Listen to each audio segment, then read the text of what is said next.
Me, me, me, me, me, me, me, me. Whoa, we are live. Yeah. What's going on? What's going on? What's going on? I am like super pumped up right now, even though I've literally been up all fucking night. I'm fucking pumped though. I'm ready to go. I had a good week. It was a really good week.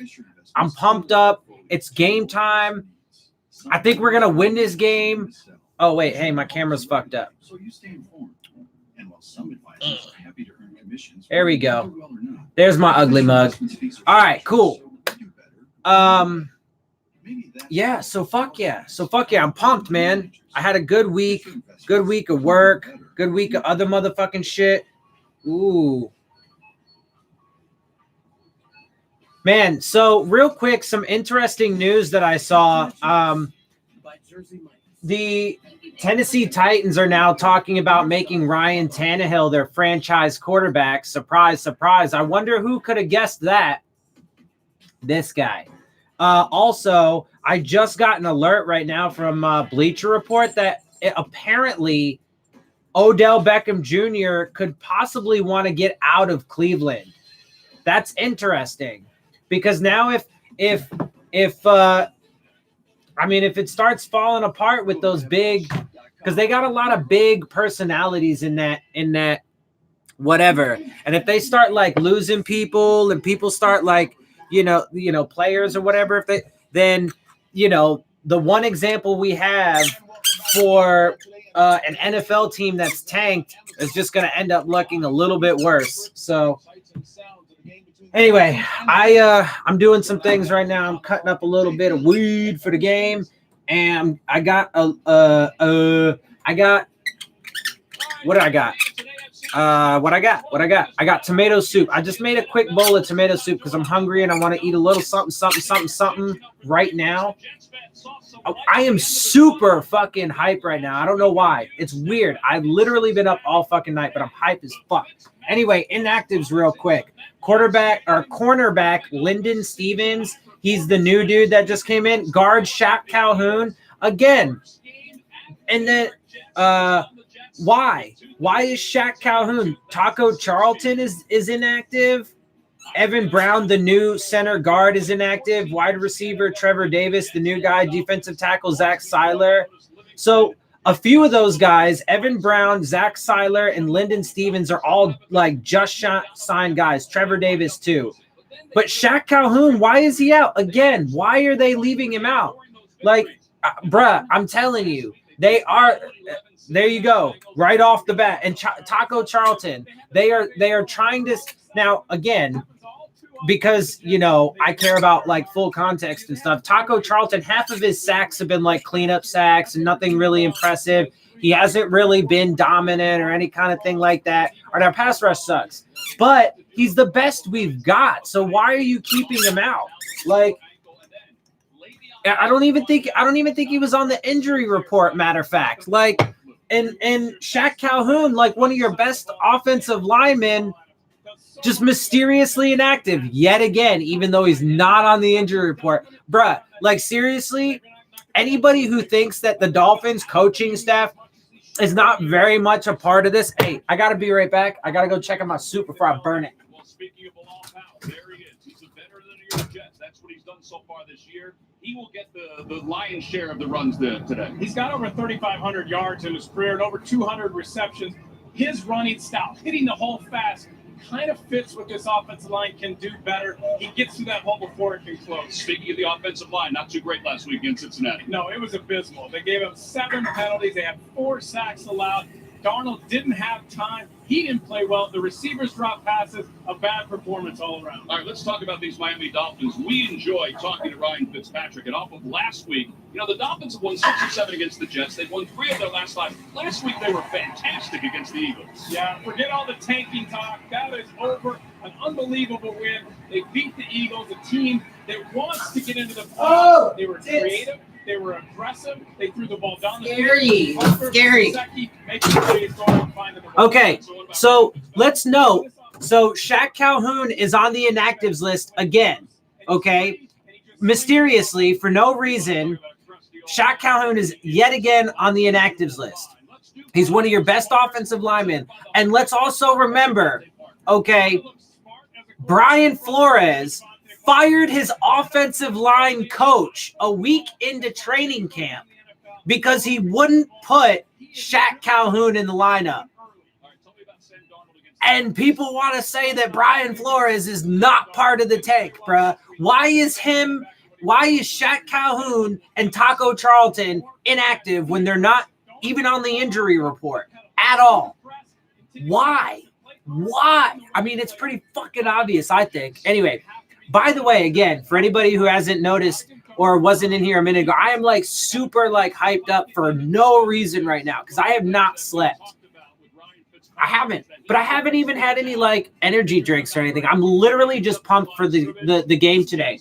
Even though the coaching staff is already off the rip, started fucking, putting us at odds to fail by keeping Shaq Calhoun and fucking Taco Charlton out of this game for no apparent reason. I still think we're going to win this bitch. And I hope so, man. I want this W. Anyway, we are like 2 minutes away, so that shit's about to kick off. Give me 1 sec.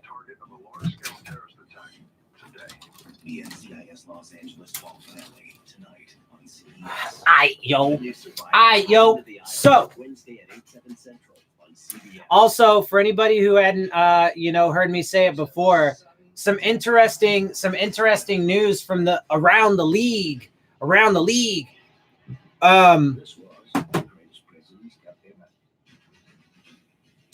Nice. Yeah. Appreciate it. Yeah. Look, man, Devontae Parker was the player that I wanted in the 2015 draft.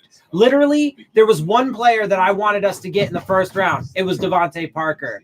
We got him. I actually really wanted Kevin White, but there was something about Kevin White that kind of whatever. And then he got like injured and he hasn't really done shit. And so but, to be fair, Devontae Parker was injured a lot and didn't really do shit either. So it is what it is. Anyway, for anybody who wasn't in here a minute ago, just to show yet again how stupid this Dolphins organization is, from Stephen Ross right down to Brian Flores, the Tennessee Titans are now thinking about making Ryan Tannehill their franchise quarterback. Right? So they're literally talking about it, right? So prior to today, I got an alert today about that there's internal conversations about making Ryan Tannehill their franchise quarterback. Before today, there were reports that they might franchise tag him. Now they're just talking about straight up signing him to a contract extension and making him their guy. Okay, good job, Dolphins. Good job, Dolphins. And good job for anybody out there, any Dolphins fan who wants to sit there and shit on Ryan Tannehill, because there is no evidence whatsoever, absolutely no evidence to suggest that Ryan Tannehill is bad at all. In fact, there's tons of evidence to suggest that he's actually quite a good quarterback. And I would say, personally, a great quarterback. Is he elite status like Brady or Mahomes? No. Okay. Is he ever going to be? No. But he doesn't need to be. And he's proving that. And matter of fact, he proved that when he was with the Dolphins. How many records does he have? Like, it's ridiculous. Anyway. Also, there was I just got an alert a little bit ago that there's rumors that Odell Beckham Jr. wants out of Cleveland. So, Cleveland looks like their problems are only going to continue. At least they're winning some games, though, and they're not fucking 0-16 anymore. Jesus Christ. All right, ladies and gentlemen. Well, despite their struggles against the Miami Dolphins, the Jets are hoping that their defense can stay strong. They've allowed them 70 yards rushing and 5. Yeah, man. Steelers are doing really, really good, man. And Minkah Fitzpatrick has been like the big fucking difference there, because that defense is what's holding them in games and winning games for y'all. And Minkah Fitzpatrick, yet again, another reason why the Dolphins are fucking morons. Why the organization, Stephen Ross, Chris Greer, Marvin Allen, Reggie McKenzie, and Brian Flores, they're fucking morons because we trade Minkah Fitzpatrick and now he's up for possible Defensive Player of the Year. And I mean, y'all play the Cardinals today, super winnable game. You know, and they're about to fucking get into the playoffs. You know, that draft choice for us now is in the fucking early 20s as it stands today. Like, I mean, the Dolphins organization is a fucking idiot. Like, they suck. They're just I'm sorry. Look, I'm super hyped up today for no reason. I've been up all fucking night. But I'm also just like not filtered right now. So I'm just going to say things exactly as I fucking feel it. All right. And Stephen Ross is a fucking fool. He's a fucking fool. He cannot run a professional football team. Have they locked up Devontae? He's got one more year on his current contract. So we'll see what happens. Anyway, so enough of that shit. The game is literally about to start.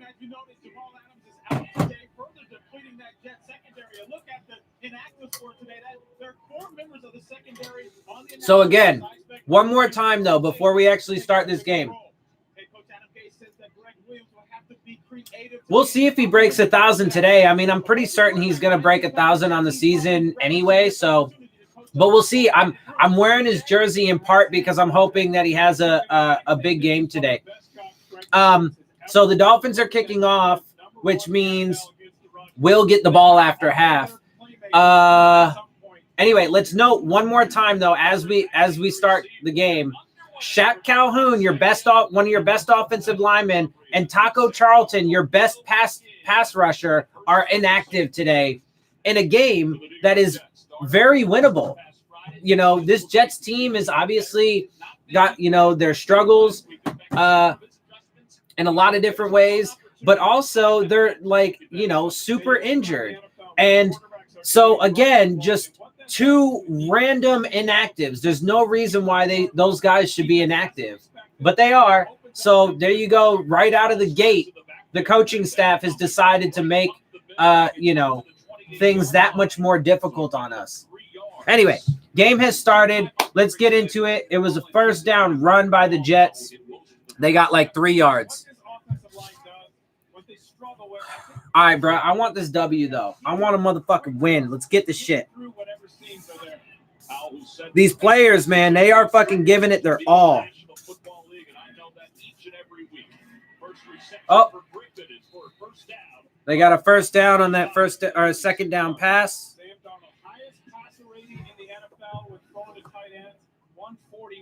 He's really good in the first quarter. 80% completion rate. That's second best in the NFL. So they're getting Darnold comfortable because he obviously had a really bad game last week. All right, 1st and 10 from their own 36. Here we go. It's another run. Bilal Powell squeezing through Dolphins defenders because we can't tackle for shit. Come on, guys. We need to get this dub, yo. I was calculating and Devontae needs 150 or more yards to have over 1,000. Yeah, he's super close. I mean, you know, we got like 4 games left, right? So he's going to get it. He's going to get it. Brian Griffin, by the way, just lipped off the field for the Jets. On second down, Powell trying to navigate his way. And Bilal Powell gets another run and another touchdown. Excuse me, another first down. Ryan Griffin is injured, though, their wide receiver. So the Jets have another injured player already. With 5 touchdowns and 34 receptions on the season. Signed that extension prior to the Oakland game. He's had a solid year. All right, I need to take a little puff. All right, Sam Darnold, play fake. Scrambling. Throws it away. That was a beautiful catch, but it was out of bounds. Let's see. The Colts play Tampa Bay. Let's see what other games real quick we got. the Redskins and the Green Bay Packers. So the Skins are going to end up losing that game, which is going to hurt our draft positioning. The Texans should beat the Broncos, which will hurt our draft positioning. The Bills and the Ravens play today. TBH, I want the Bills to fall out of the playoffs, and I want the Tennessee Titans to take it in a wild card spot. I still want this. I think there's a flag on the Dolphins defense already. The Bengals and Browns play today. So there's going to be some interesting games. Yep. So we got our first penalty already. Holding penalty on the Dolphins. Indeed, he will. Lau Blanche must be close to 150 yards by now. What's up, Bijou? Titans, Steelers, wild card would be amazing. Yeah, I want the Titans and Steelers to be in the wild card. And I think that's a likelihood, bruh. That's a real likelihood. The Steelers should beat the Bengals.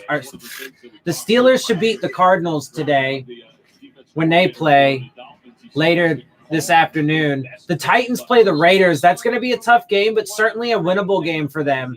If they can win that game, if the Titans win today against the Raiders and the Bills lose against the Ravens, which are both possibilities, then that actually could, I think that could potentially put the Bills back, or they would be 9-4. Oh, no, not yet. That would put the Titans at 8-5. Some positive runs. All right, so here's the previous play where the Dolphins thought they got the football. Right there, Jay, it was blown dead. Yeah, it's forward progress stopped. They blew it dead. So after that, whatever happens doesn't matter. All right, so now Adam Gase is facing a 3rd down and 5. All right, don't ignore me slurping down some soup. 31st in the National Football League. I'm Adam Gase. I'm right here. Yeah, Derrick Henry's good, man. I don't know. He's like Derrick Henry. He's a really good running back. For sure, but sometimes he's a little too clunky for me. Yeah, that was a good, I don't know. I think Nick Needham got away with a little bit of a hold there on this play. There's pretty good coverage. Demaryius Thomas got to go up and make this play. Demaryius Thomas, yeah, but it did hit Demaryius. Maybe not.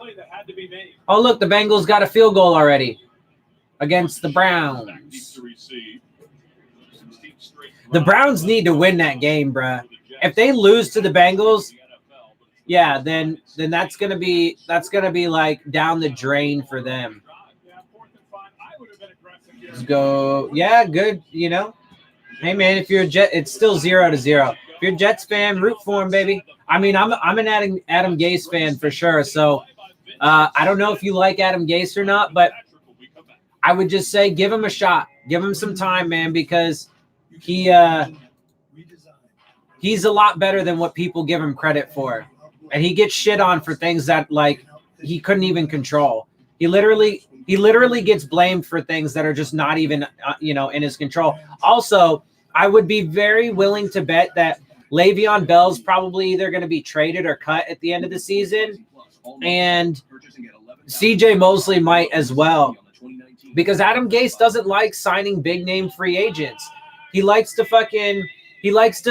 draft guys and bring in cheap free agents, and then when you produce for the team, he wants to pay you in house. What channel's the game on?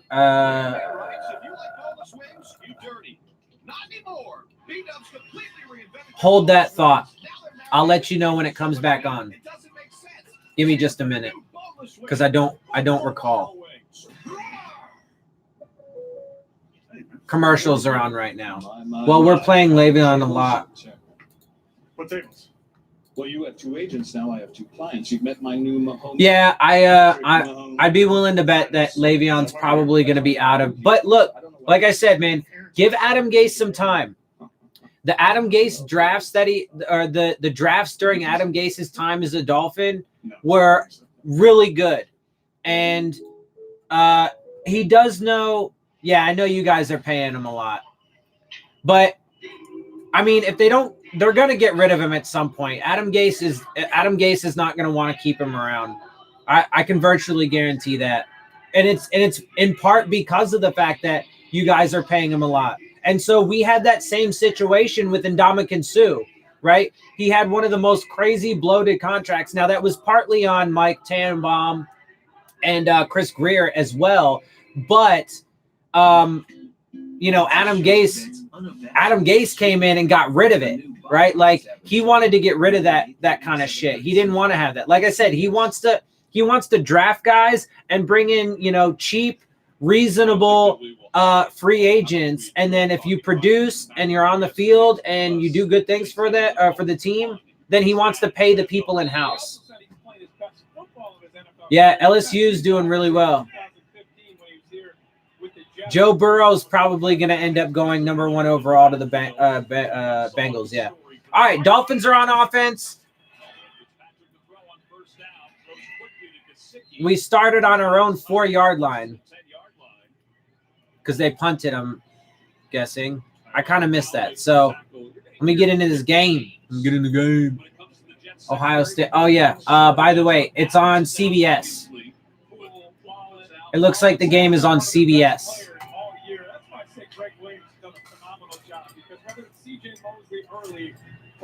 Or, I watch it on Sunday Ticket. You can also watch it on, like ESPN probably has it somewhere.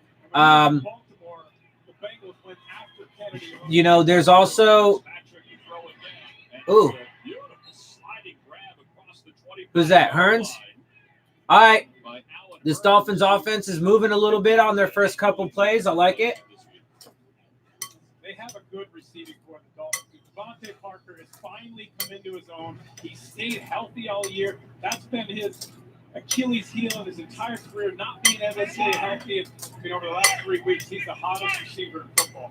High formation for the Dolphins. Laird first. Ooh, Patrick Laird with a run. He only got a couple yards, but that offensive line of ours sucks. But it's nice to see Laird. Of course, if they had Balazs, they would use him. I don't know why we didn't try getting Lamar Jackson. Yeah, no, honestly, Brad, like all the teams that allowed Lamar Jackson to fall to number 32. Although at the same time, I would never take a quarterback in round 1. I would take a quarterback every single year in round 3 or later, depending on how badly I need one. They talked about it a lot last week on the broadcast. The fact that he was nicknamed the intern. But Lamar Jack, with the way that teams covet, quarterbacks and stuff, it was surprising that Lamar Jackson fell all the way to 32. Chad O'Shea, the offensive coordinator, comes from New England. They were able to utilize Danny Woodhead so well and what his skill set is, and that's what they've done with Laird. Yo, the commentary was literally just saying. That would be a gift to the Dolphins if they're able to get a face mask because. Yeah, we just had a play that got blown up, but they might have fucking just got a face mask penalty. Greg Rolstead is our referee for today. Which could save our drive. Personal foul. Face mask. Yep. Defense. Number 95. Face mask on the defense. The 15-yard penalty. Yo, nah. Stupid. There's no reason for that. You're in the backfield. You're gonna make But that was a terrible call because he didn't even grab the face mask. His fucking hand, like, it just like he didn't grab anything. That was a bad call. Terrible call. Terrible fucking call. By the way, they were just talking about how the Dolphins have been using Patrick Laird like Danny Woodhead gets used or got used in New England. Like, what the fuck are they talking about? They've barely even used Laird. That doesn't even fucking make sense. Oh, Get it to him. They quickly grounded on the coverage.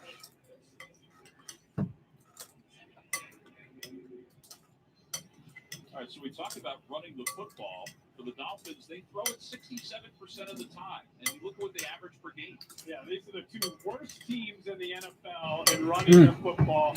You know, when you talk about Chad O'Shea and what he wants to do with this offense that he brought from New England, it's predicated on running the ball and play action. They have not. Yeah, I'm sorry to hear that, man. But you should try to like it.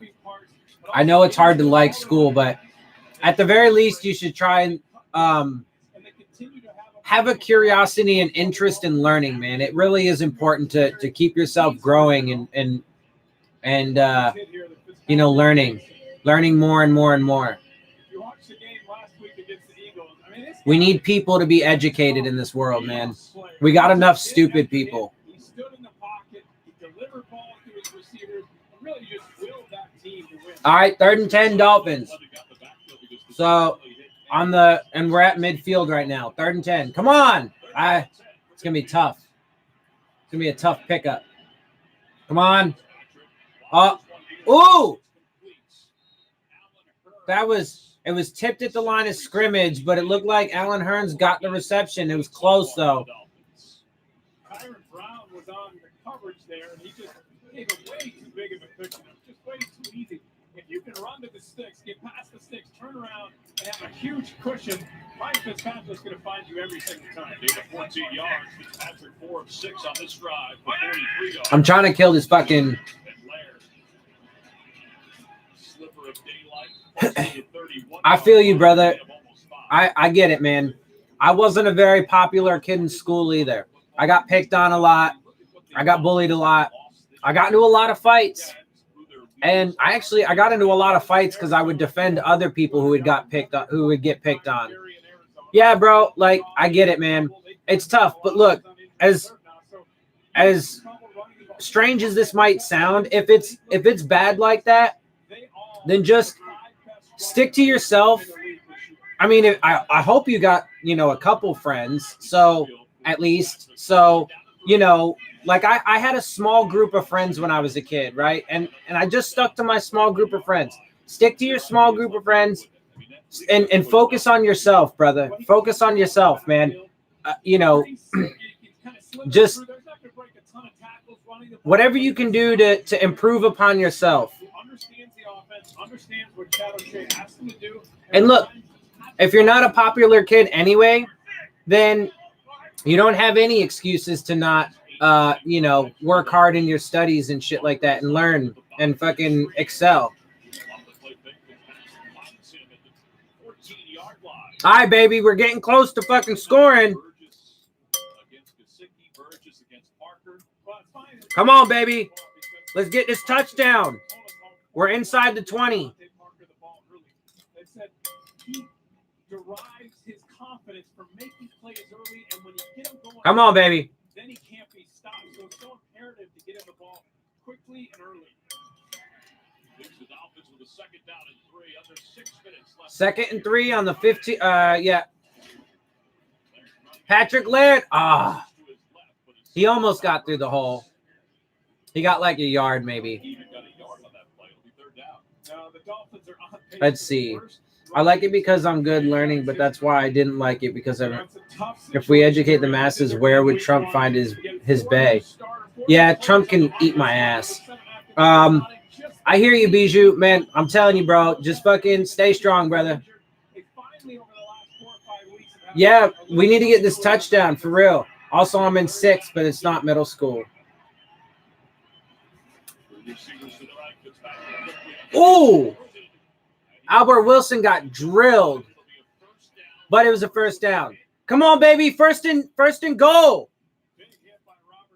Wait, so are you saying that you're in 6th grade, but you're in elementary school? Takes a big hit, but holds on to the ball and gets the 1st down. Clean tackle by Roberts. Doesn't leave with his head. Puts it to the side. Exactly the kind of big hit you want to see in the NFL. Come on, baby. Oh, and Patrick Laird got stuffed. Dude, This fucking offensive line is hot garbage. But see, all the more reason why do you have Shaq Calhoun inactive for absolutely no reason at all? Why is Shaq Calhoun on the inactives list?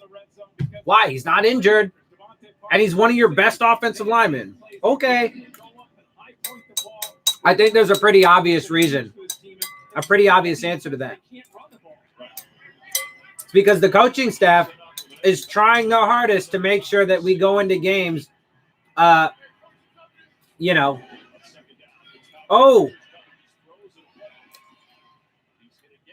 Fitzpatrick had to just throw it. Yeah, they are getting a ton of pressure on Fitzpatrick, man.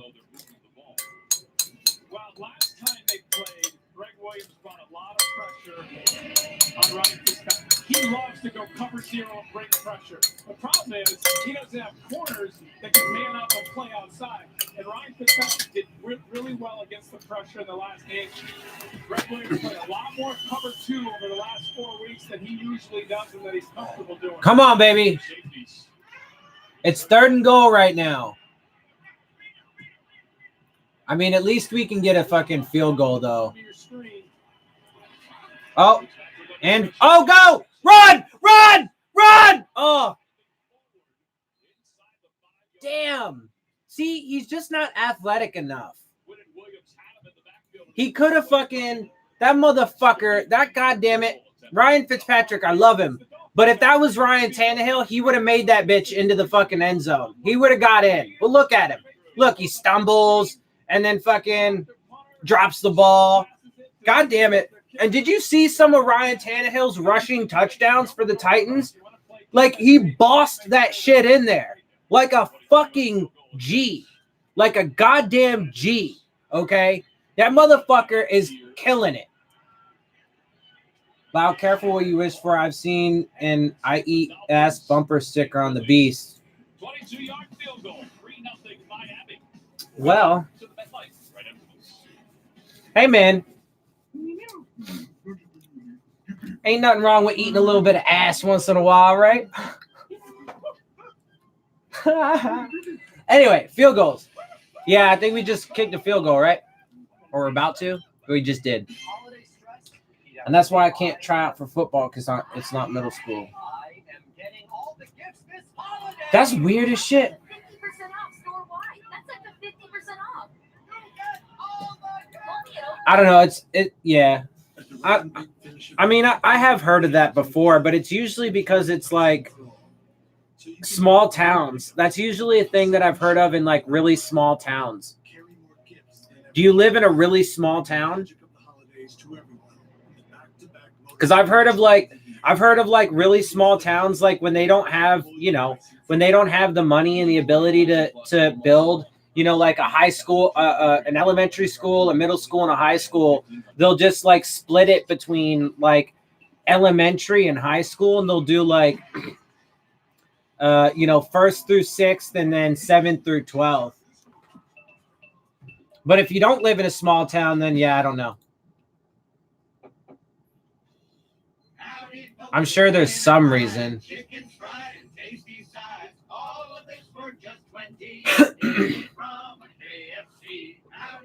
a $20 fill-up delivered or at a KFC. Stupid ass KFC commercial. Monday at 8, 7 Central on CBS. Twinkle, twinkle. Albertville, Alabama. I'm guessing that's a small town because I've never heard of it. New Monday on CBS. Welcome to a journey. But me having not heard of it really doesn't mean anything because it's not like I'm an expert on the cities of Alabama. The best of the best. The NFL on CBS. All right, man. Old Navy. I just want to win this fucking game, yo. That's what I want. Pepsi. Always be sorry.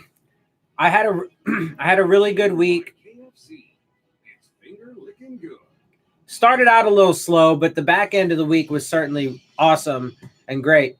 So I had a really good week, and I'd like to cap it with a nice dub over these fucking... Okay, so let's get a quick update. The Ravens are beating the Bills 3-0. The Browns are beating the Bengals 6-3. The Broncos are currently beating the Texans 7-0. Although I can't imagine that's going to last very long. The Packers are beating the Skins 7-0. And that's all I really give a shit about for now until the later games. Some of the later games are going to be important.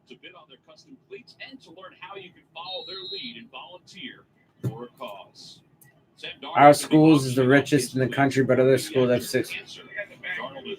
Don't know what to tell you, brother. Don't know what to tell you. Okay, Browns are now beating the Bengals 7-3 because they just tacked on an extra point after a score.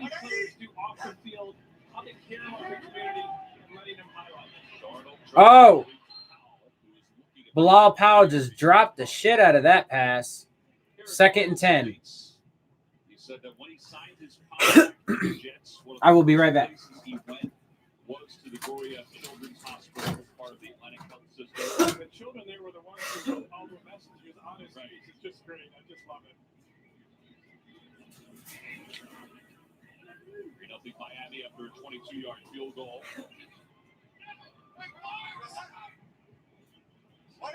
On 2nd down, blitz is coming for the Dolphins. Powell tries to break away from it, and it goes. And Powell's got a first down. All right, Powell got a first down. Nick Needham made the tackle. Love this with Paul. Just a little stutter step and then get through the hole. This Dolphins rush defense is continuing to suck. A nice hole by that offensive line. Both in Ohio cornerback. Even though Bell isn't in there, that's what Sam Darnold said they need to do more. Boy. Put on 3rd down, have more first down plays, so their running back Bell or Powell can have opportunities. Montgomery's in the game. This pass play goes to Crowder. And Crowder's out of bounds. Let's go to JV. Bill Cowher. Come on, guys. Houston trying to maintain its lead, Bill. Here's the Denver Broncos with a little glimpse of the future. Rookie Drew Lock to rookie Noah Fant. 14 yards out, 7-0. Houston Texans trailing the Denver Broncos. Mayfield says Denver can be a pain back to top. Jay and Otis. I agree with that. I think Denver has. Yeah, man, the Chargers really shit the bed after the start of the season, huh? That's because fucking Phillip Rivers sucks, dude. Phillip Rivers is garbage. Impressionable youth. Yeah. I'm not worried about cursing. What this offensive line can do. There's deficiencies on that offensive line. They have a lot of guys playing who didn't start the season, and so how just there are more important things to teach the youth than to fear using curse words or hearing them. Maybe gets a yard or two. John Jenkins makes the tackle. Raekwon McMillan had him in the backfield. Come on, baby. 2nd and 8. Let's go. By nature, Adam Gase is an aggressive play caller. He has scaled back this offense. He and Sam Darnold finally met, and Sam was honest with him about what he liked and what he didn't like. Come on, baby. He came out with a collaborative effort of what was going to work, and it worked for those 3 games. Obviously, it didn't work last week. They got to get back to that. Darnold's looking to Powell's direction. Powell gets it. All right, so it's going to be like 3rd and 3. Wilkes, Beagle make the tackle for the Dolphins. Let's go, Dolphins. Smokey. Smokey, yeah. Why, did he pop up? He's around here somewhere. Please, God. Yeah. Man, yeah, I mean, we definitely could win this game, man. And, I mean, it's still a long way to go. So, you know. But it's 3-0 right now. 3rd and 3 on the Dolphins' 45-yard line. Jets have the ball. Oh, Robbie Anderson with a really nice catch.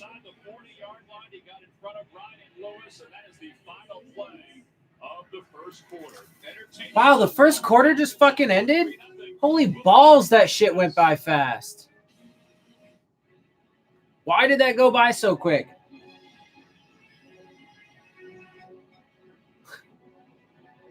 Yeah, man. Everybody cusses, bro. I'm not one of those people that feels like we need to be super sensitive over, like, words. Now, there are obvious exceptions, but, you know, like just basic curse words, like people need to get over that shit. Get ready for the insurance-themed experience of a lifetime. Shit, fuck, ass, bitch. Progressive on ice. By the way, Everything you love. the word fuck is really, like, literally, Discounts, the rate comparison, and flow in a boat.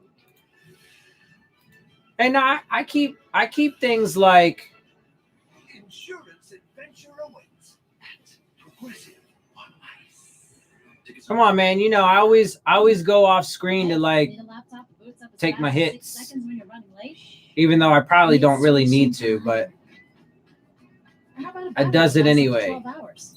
Order up. Now we're cooking. Or how about one with virus protection built in? Which I'm about to do right now. About now. Yeah, if you want all that, switch to Chromebook. Yo, my phone's fucking buzzing. What is going on? What the fuck? Hella alerts. This seat sits at the center of the arena. For those who I don't never care about that. or washed out, who prefer momentum over gravity. Yeah, I think the Bills are going to end up losing. I think the Bills are going to lose to the Ravens. But if the Bills do lose to the Ravens and the Tennessee Titans manage to, the Texans just scored a touchdown, so they are tying it up with the Broncos. The Texans should win that game. All you people are fair trial. Do not give up. You had success pushing the system. Sometimes the system pushes back. A new All Rise, Monday at 9/8 Central on CBS. All right, yo. Second quarter, this will be the 8th play of the drive for the Jets. Sam Darnold started the day 1 for 4, and there were 2 drops, which we saw a lot last week against the Bengals. But he's 3 for his last 3. Wow. Launch formation off to the outside. Darnold will keep it himself. Lowered his shoulder inside the 35. The ball came loose, but he was down.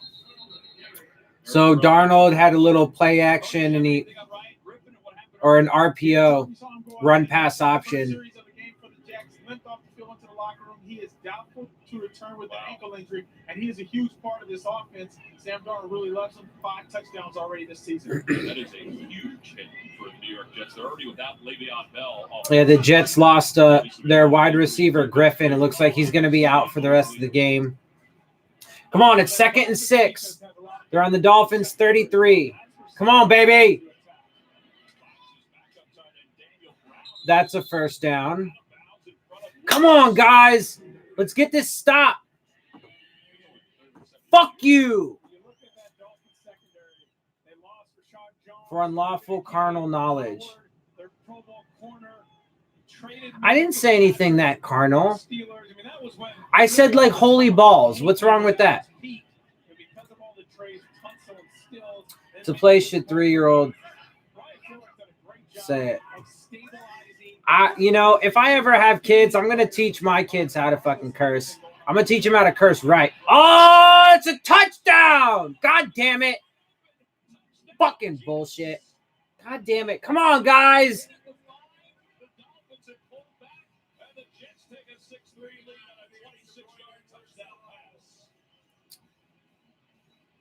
Fuck. Right here, you're going to see him run just a post. And watch the problems. Kind of comes in, little run there. On 24, and he's just wide open. And that's just an issue with that secondary. You have young players. You have 2 corners that are undrafted free agent rookies. And Webster and Needham. Got a new safety in there. All kinds of new players on that defense. All right. Well, pending the extra point, it's 6-3 Jets. And he missed it.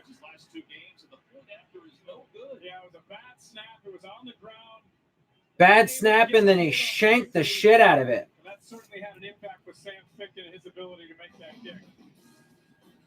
So it's 6-3 Jets lead. Oh yeah, that was a terrible snap.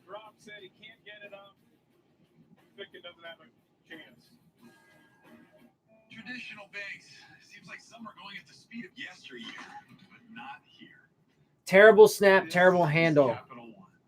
We're banking moves at the speed of right now. You can open a new Coach savings like a account in sailor. about Should 5 teachers minutes. beat kids? I Earn say no. 5 times the national average. Well, no, obviously Here not. or here. Although, you know, nuns, like my dad and like his brother and sister, they went to Catholic school, and the nuns used to like take rulers and shit and like beat them over the hands. It's crazy.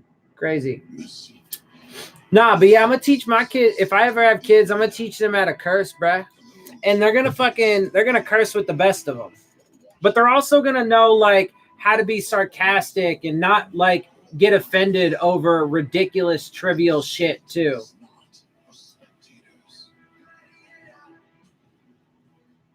Well-qualified lessees can now lease the all-new 2020 Jeep Gladiator for $300 a month.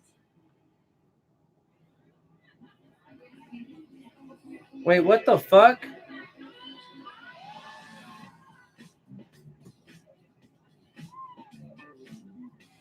I don't know what just happened, but a minute ago, there was just an alert that the Texans got a touchdown. But now I'm looking at it, and the Broncos are apparently winning 14-0. I don't know how that worked out, but okay. Some kind of fuck up there. Anyway, Green Bay is beating the Redskins 14-0. The Broncos are currently beating the Texans 14-0, I suppose. The Browns are still winning over the Bengals 7-6. Ravens are still 3-0 over the Bills. You can't imitate beef; it just tastes better. Turns out these beef Here, you know what? plants do. That's Impossible Whopper? I'm a damn fool. Try the Impossible Whopper with a patty made from plants. 100% Whopper, 0% beef. Only at Man, stupid fucking. I mean, never mind. I guess it's The good. NFL on CBS is sponsored by Burger King. Try the all-new Impossible Whopper, made from plants. And by Amazon. All you need to share the holidays. Got your haircut, Jay does. I think Fireman Ed was a little unhappy that the fans here at MetLife Stadium weren't loud enough for him, so he did it over again and again and again. And again. All right, man, come on. Kickoff goes out of the back of the end zone, and the Dolphins will begin at the 25. Let's look at the touchdown. That is an unfortunate reality of the world. Now watch this safety in the middle, and he's going to bail. He thinks he's going to get help. He doesn't get any help, and in the middle of the field, it's just going to be wide open there for Robbie Anderson. He thinks they're switching it from single high safety to cover two. He doesn't get any help, but it's an easy completion. Sam Darnold. Robbie Anderson had his best game last week, and what really stood out to me was that they used him underneath. 5 of the 7 receptions were underneath crossing routes. When those You got some fucked up teachers then, bruh. Speed, that's what he's been known as, an over-the-top speed guy that can stretch the field. First down off the play fake to Laird. Fitzpatrick zips it, and it is intercepted. Oh, come on. Pulled it right out of the hands of Allen Hurns. Nah. Benefit of the doubt goes to the receiver. That should be a completed catch, not an interception. But apparently that's a pick. Oh, no, never mind. Well, yeah, no, that's an interception. Ryan Fitzpatrick just got picked, so that's fucking great.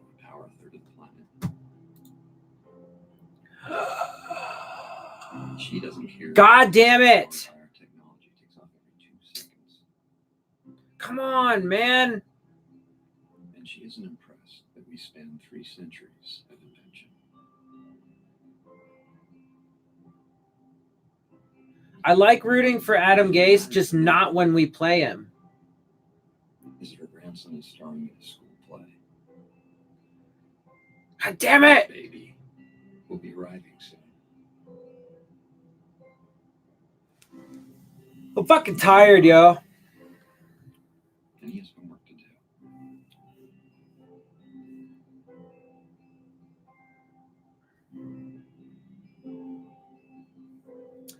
Yeah, that's life, brother. That shit happens, man. You'll get a lot more of that as you get older.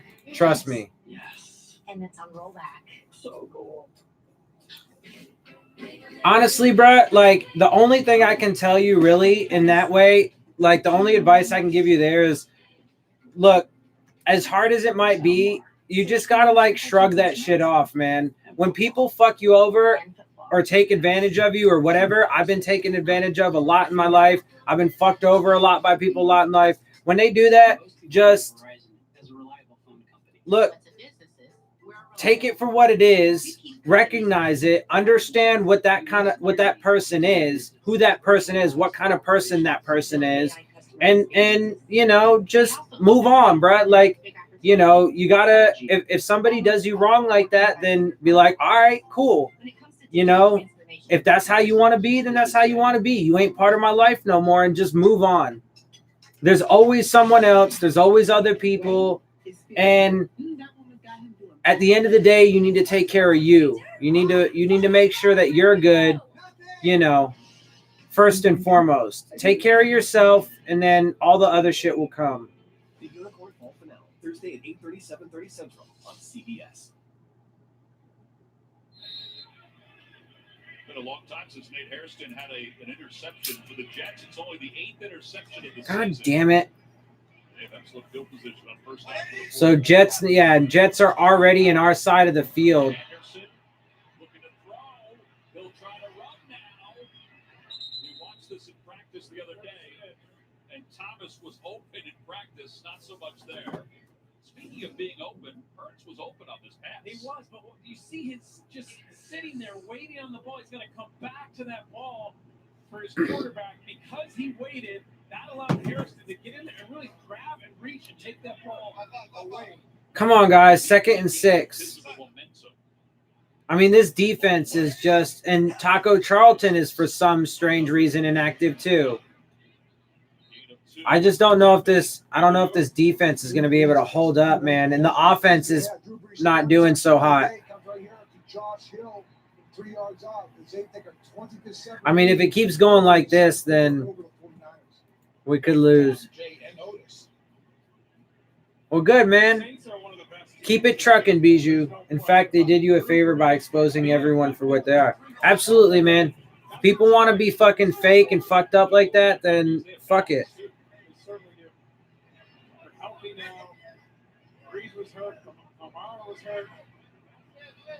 Jamison Crowder's in the backfield with Sam Darnold and Powell. They go to Thomas. Thomas playing healthy, and that's the first down to the 25. Needham makes the tackle. Wow, so apparently the Broncos actually scored their second touchdown because the Texans tried to do some like lateral play, and the Broncos linebacker just got in there and like took it. I want to see that play.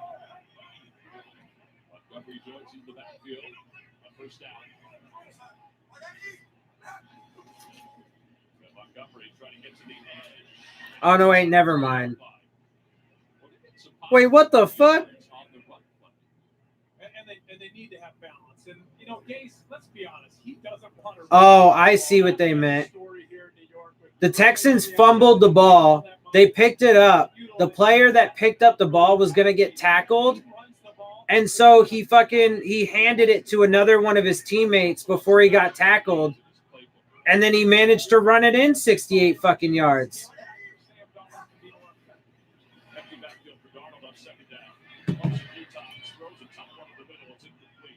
Nick Needham with a good fucking play there. Come on, man. 3rd and 5. We need to get a stop. Darnold has struggled with two things. One, when you're blitzing him, he's worse in the NFL when he's blitzed. And two, when defensive coordinators give him multiple looks, changing looks, post-snap looks. So if you're Patrick Graham, you come on and you say, hey, we got to get pressure on Darnold. Come on, guys. Let's get one more stop. Adam Gase, you're trying to find ways to give Darnold 3 snap looks where he knows what the defense is doing. Can he get better at reading that? Certainly. You can grow. You can get better. You've seen a lot of quarterbacks get better over time, understanding what coordinators are doing. 35 toward the end zone. Thomas, he threw it behind him, but it was certainly a catchable ball. That's Thomas's second drop on 2 balls. They weren't perfect passes, but they're there to be made. This is a ball that Demaryius Thomas has to go up. It's a little bit behind. Yeah, Demaryius Thomas keeps dropping balls, bruh. All right. They're going to go for a field goal. It's currently 6-3 Jets lead. Snap was a little low. Weren't able to get the hold. Come on, baby. This one from 37 yards. This time it's a good snap. And the kick is good. All right, well, they got the field goal, so it's now 9-3.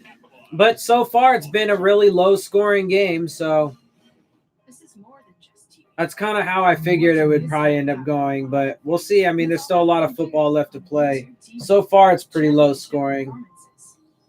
Legendary feats of survival. And season finales you wish would never end. We're talking 70+ channels of this,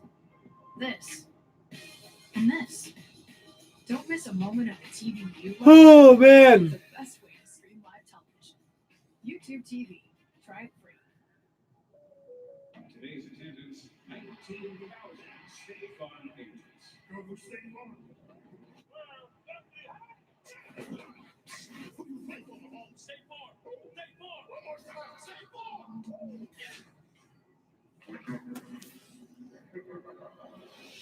That's when I always wake up.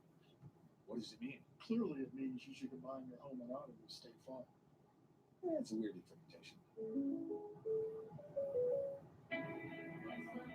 Celebrate your sweetest anniversary with this exclusive Le'Veon Chocolate Diamond Anniversary Ring. Every you make life sweet begins with K. This Fritos chili cheese. I'm so fucking tired of capitalism, bro.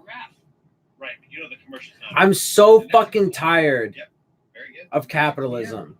Everything about fucking capitalism fucking sucks. Anyway, sorry. That's for a whole nother day and a whole nother thing. It's just because there's some commercials on right now, some stupid ass shit.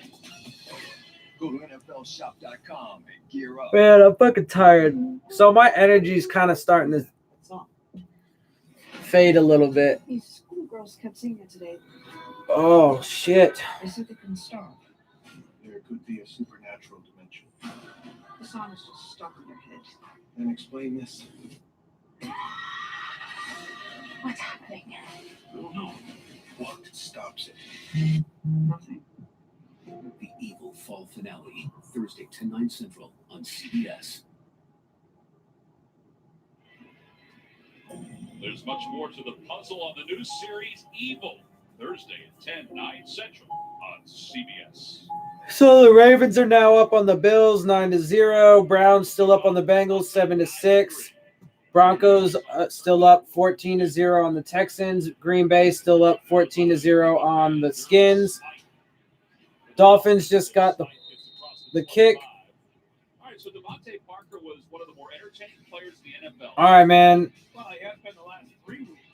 20 receptions, 385 yards the last 3 weeks. And what Ryan Fitzpatrick, his quarterback, has done is said, I have confidence in you.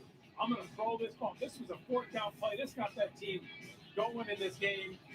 And remember, Ryan Fitzpatrick threw an interception on the first play last week, and really nothing had gone right until that 4th down play. And Come on, man. Bengals are now up on the Browns 13-7. has really come into his own. Put a lot of work in the offseason. Man, if the Browns lose that game, Out there all year, and that's big key for the Dolphins. Ravens are now up 10-0 on the Bills. Oh, yeah, Patrick Laird.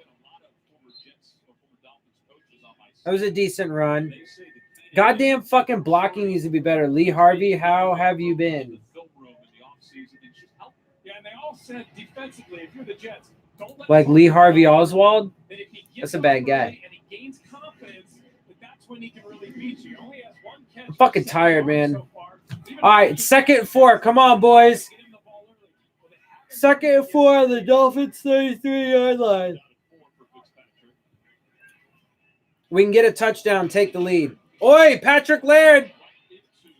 Damn, son. And we lost like 2 yards. Simply put, Lamar Jackson to find another one of those tight ends. This one being Nick Boyle with a little shovel pass 3 yards out. They take a 10-0 lead over the Buffalo Bills. What's special about that Baltimore offense is the 3 tight ends. They can come out and they're in 3 tight end set. You don't know if they're going to run it. You have to respect it schematically, but then all 3 of them can catch passes. It puts you in such a quandary. And you're also keeping an eye on Lamar Jackson. You think he's going to run in a spot like that too? Nah, man. You definitely gotta stick with your squad, bro. Parker! There we go.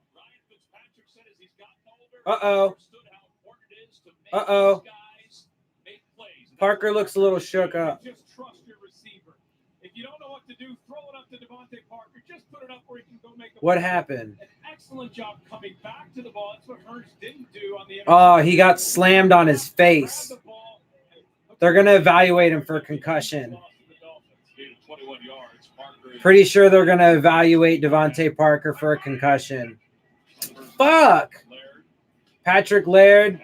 Wow, got a 1-yard gain off of nearly getting blown up. This is Chad O'Shea, the offensive coordinator for the Dolphins. This is his first year as an offensive coordinator. Yeah, I'm pretty sure it's a possible concussion that they're looking at. Oh, man, that might not even been a catch, though, TBH. I don't know that he fully controlled that ball, but we ran another play, so fuck it. But seriously, though, he's in the fucking blue medical tent. They're probably evaluating him for a concussion. That sucks if he's out. That's...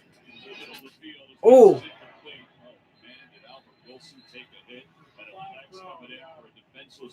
Yeah, they're going to get a flag now. We're the defenseless receiver. That was a big hit on Albert Wilson. Earlier, I talked about Darryl Roberts and how he came in. He had a big hit, but it was a clean hit. This one right here, you see Wilson, and you could just see if they led. Here's a good look at it. You see the head down. So you see the head lowered, and you see him make contact to Albert Wilson's chin. Unnecessary roughness, defense. Yeah, he got him right in the fucking chin. Oh. Fans don't like it. They're booing, but it's absolutely the right call.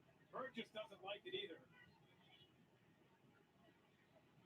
Gene Steratore, rules official over in New York. What did you see there, Gene, on that particular play? Burgess's frustration is that he delivers the blow with his shoulder, but remember, he is a defenseless receiver. So any contact to the head or neck area is a foul, whether he initiates with his helmet or not. It's a good call on the field. Yeah, because he took it right to his chin. Who's that? Myles Gaskin got a decent run on first down after the penalty. Yeah, look it right to Albert Wilson's chin. Oh. You could see the contact. The other angle showed it. Yeah, right here. You see the contact right there with his chin. That's what the referee sees. And yeah, it was a good flag. It's on CBS. The game is on CBS. I watch it on Sunday Ticket, though. So, come on, guys. Go, go, go. Open. Ooh. Isaiah Ford got a good catch. One of the additions for the Dolphins makes the grab. Ryan Fitzpatrick was a little risky there, man. Not for the faint of heart. You know, and Ryan Fitzpatrick is fearless as a quarterback. He will throw the ball. He will sling it around. You give him a sliver, he's going to try and put the ball in there. Under 7.5 to play here in the first. Come on, 1st and 10. We're on the 12-yard line. And I think we just got to like the 10-yard line. We're at practice on Friday. Middle practice. Steve McClendon stopped practice. Brought everybody up. Huddled them up. Come on, guys. Yeah, we picked up 2. I think they're taking Parker into the locker room. God damn it. He looks okay, though. And they're talking to him and stuff, and he seems to be all right. 2nd and 8. God damn it. Fucking Parker got hurt.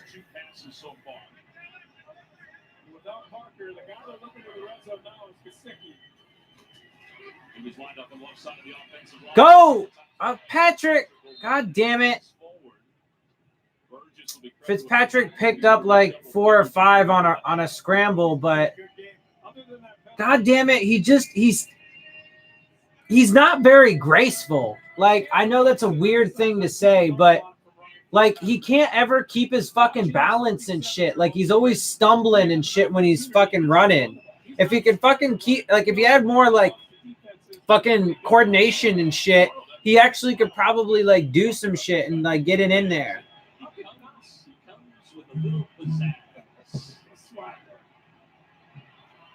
Come on, man.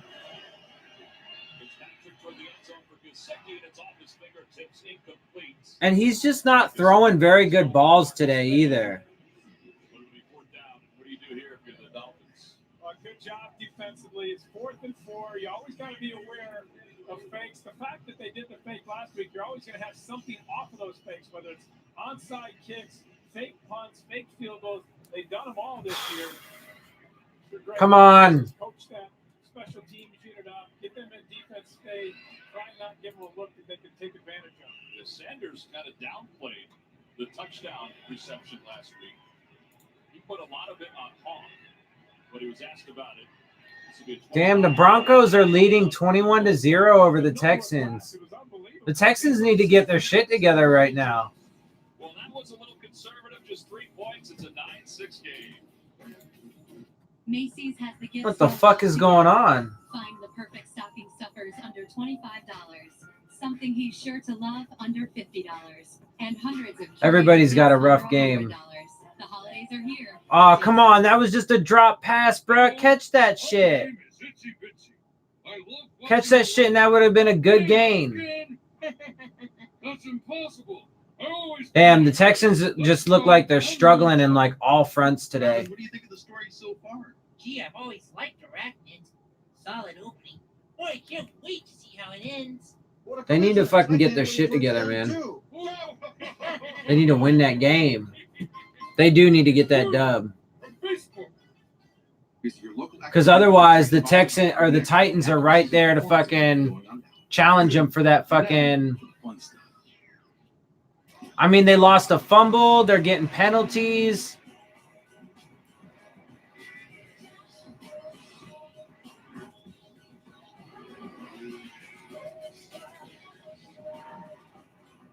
The accuracy of the performance. Hurry in. Every superhero has an origin story. We all got our start somewhere. Oh, you said where am I watching? For us, it was the US I'm watching Air at Force. home.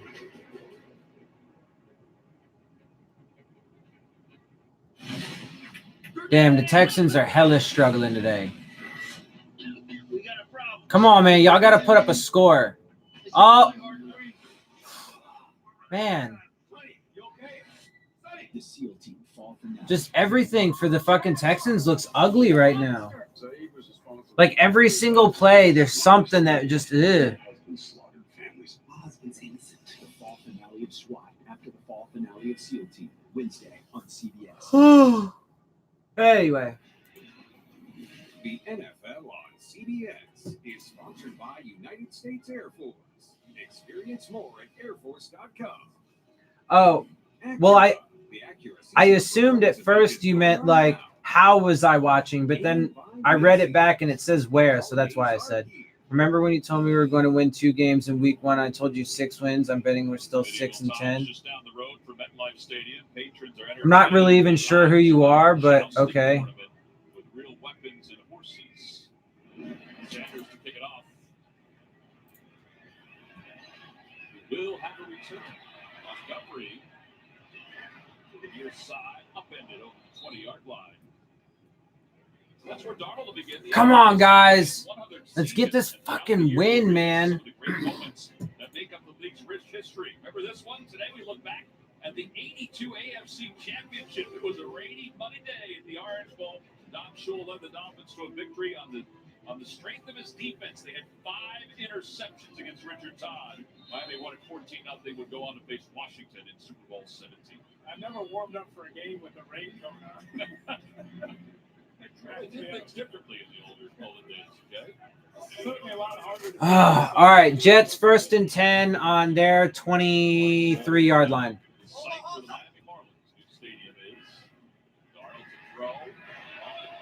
Ooh. Robbie Anderson was open, but he overthrew him. Those are the kind of plays that Sam Darnold has to make. I don't know who you are, bro. I'm sorry. Come on, Dolphins, step up. Is Devontae coming back? I don't know. They evaluated him for what I believe to be a concussion. We haven't gotten any update yet. He did go to the locker room. Your coach has schemed it up perfectly. You got to make that play. Second down and 10. Powell in the backfield. Now 7 carries, 41 yards. Plus, I don't really argue with people because either we have good, like, constructive conversations, or if you're an idiot or a troll, then you can just say whatever dumb shit you want. So if we had some kind of, if it was an argument, then I mean, like I said, I don't argue with fools and idiots. If we have some good conversation, then it's not an argument. Darnold so far 7 of 13 for 71 yards. Big miss on first down, leads to third. Come on. A little pressure from the Dolphins going long to the far side for Anderson. Ah. Robbie Anderson is inside. God damn it. He beat Ken Webster again. Now that was a good ball. That was beautiful. And that's exactly what you want to see. You saw the pad and the good of Sam Darnold. Watch him just drop this ball in there. Perfect spot. That's where he's got to drop it into. Excellent job by Robbie Anderson. That's the elite speed the Bengals were worried about last week. And an excellent job by Sam Darnold. Forget about the mistake. You missed one. Come back and make that play. Gain of 41 yards. Powell inside the 35. Fuck, man. Come on, guys. I don't know if this defense is gonna be able to hold up, bro. This defense is already just getting fucking their asses handed to them. I mean, the score doesn't quite indicate that as of right now, but they are just getting fucking eaten alive. And the Jets are, I mean, they're on the fucking Dolphins 33-yard line. Second and 4. I don't know why it says 2nd and 9 on the screen. Oh, Jesus.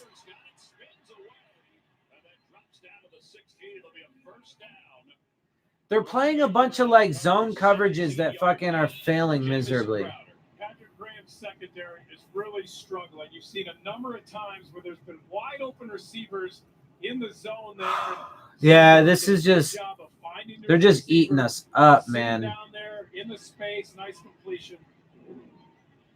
If this continues, man, they're going to get their revenge game for sure. Made that reception. Now 2 catches, 3 targets here this afternoon. Come on, guys. Almost 60 receptions. That's his 59th reception on the year. Clock is down to 1. Powell will take it. And Powell inside the 15. Eric Rowe stands him up. It's a gain of 2. Well, we're heading toward the 2-minute warning So here in the first half. Ravens lead the Bills 10-3. Browns lead the Bengals 14-13. Broncos lead the Texans 21-3. They got a field goal. Finally, Green Bay leads the Redskins 14-0, and that's all the games that we care about besides ours right now. Powell has 48 of those yards.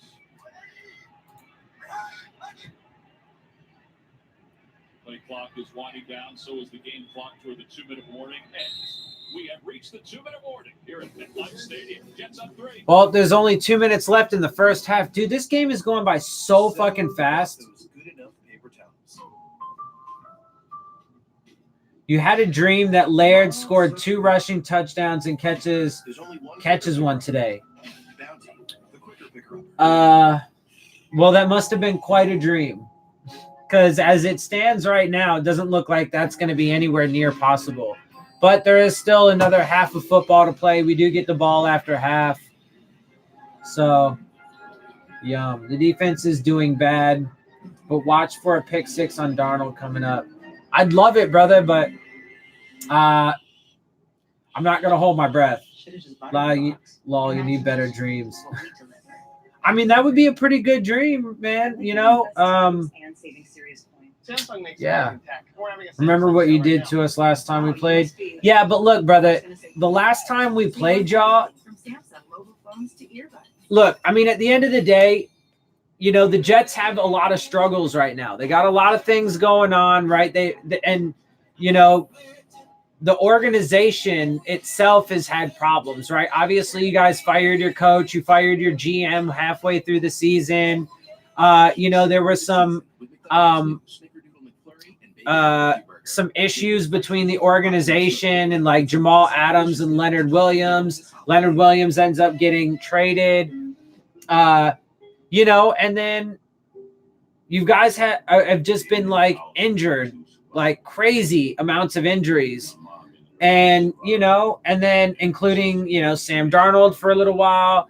And then when we played you guys, not only were you guys massively injured and like, you know, I mean, if I'm keeping it real, unfortunately, I mean, as a Dolphins fan, I'm glad y'all suck. As an Adam Gase fan, I do feel bad for y'all. But y'all right now, as it stands right now, you're not a super good team because your organization's having some problems. They need to get that sorted out. I think Gase can certainly help you get it on the right track. He just needs to have some time. And you guys need to, like, you know, one of the things that Adam Gase is going to do is he's going to clean the house of, like, you know, big name, you know, the big overpriced free agents and stuff like that. And he's going to get productive guys and pay them in-house. But you guys also got, you know, victimized by terrible officiating the last time we played you as well. And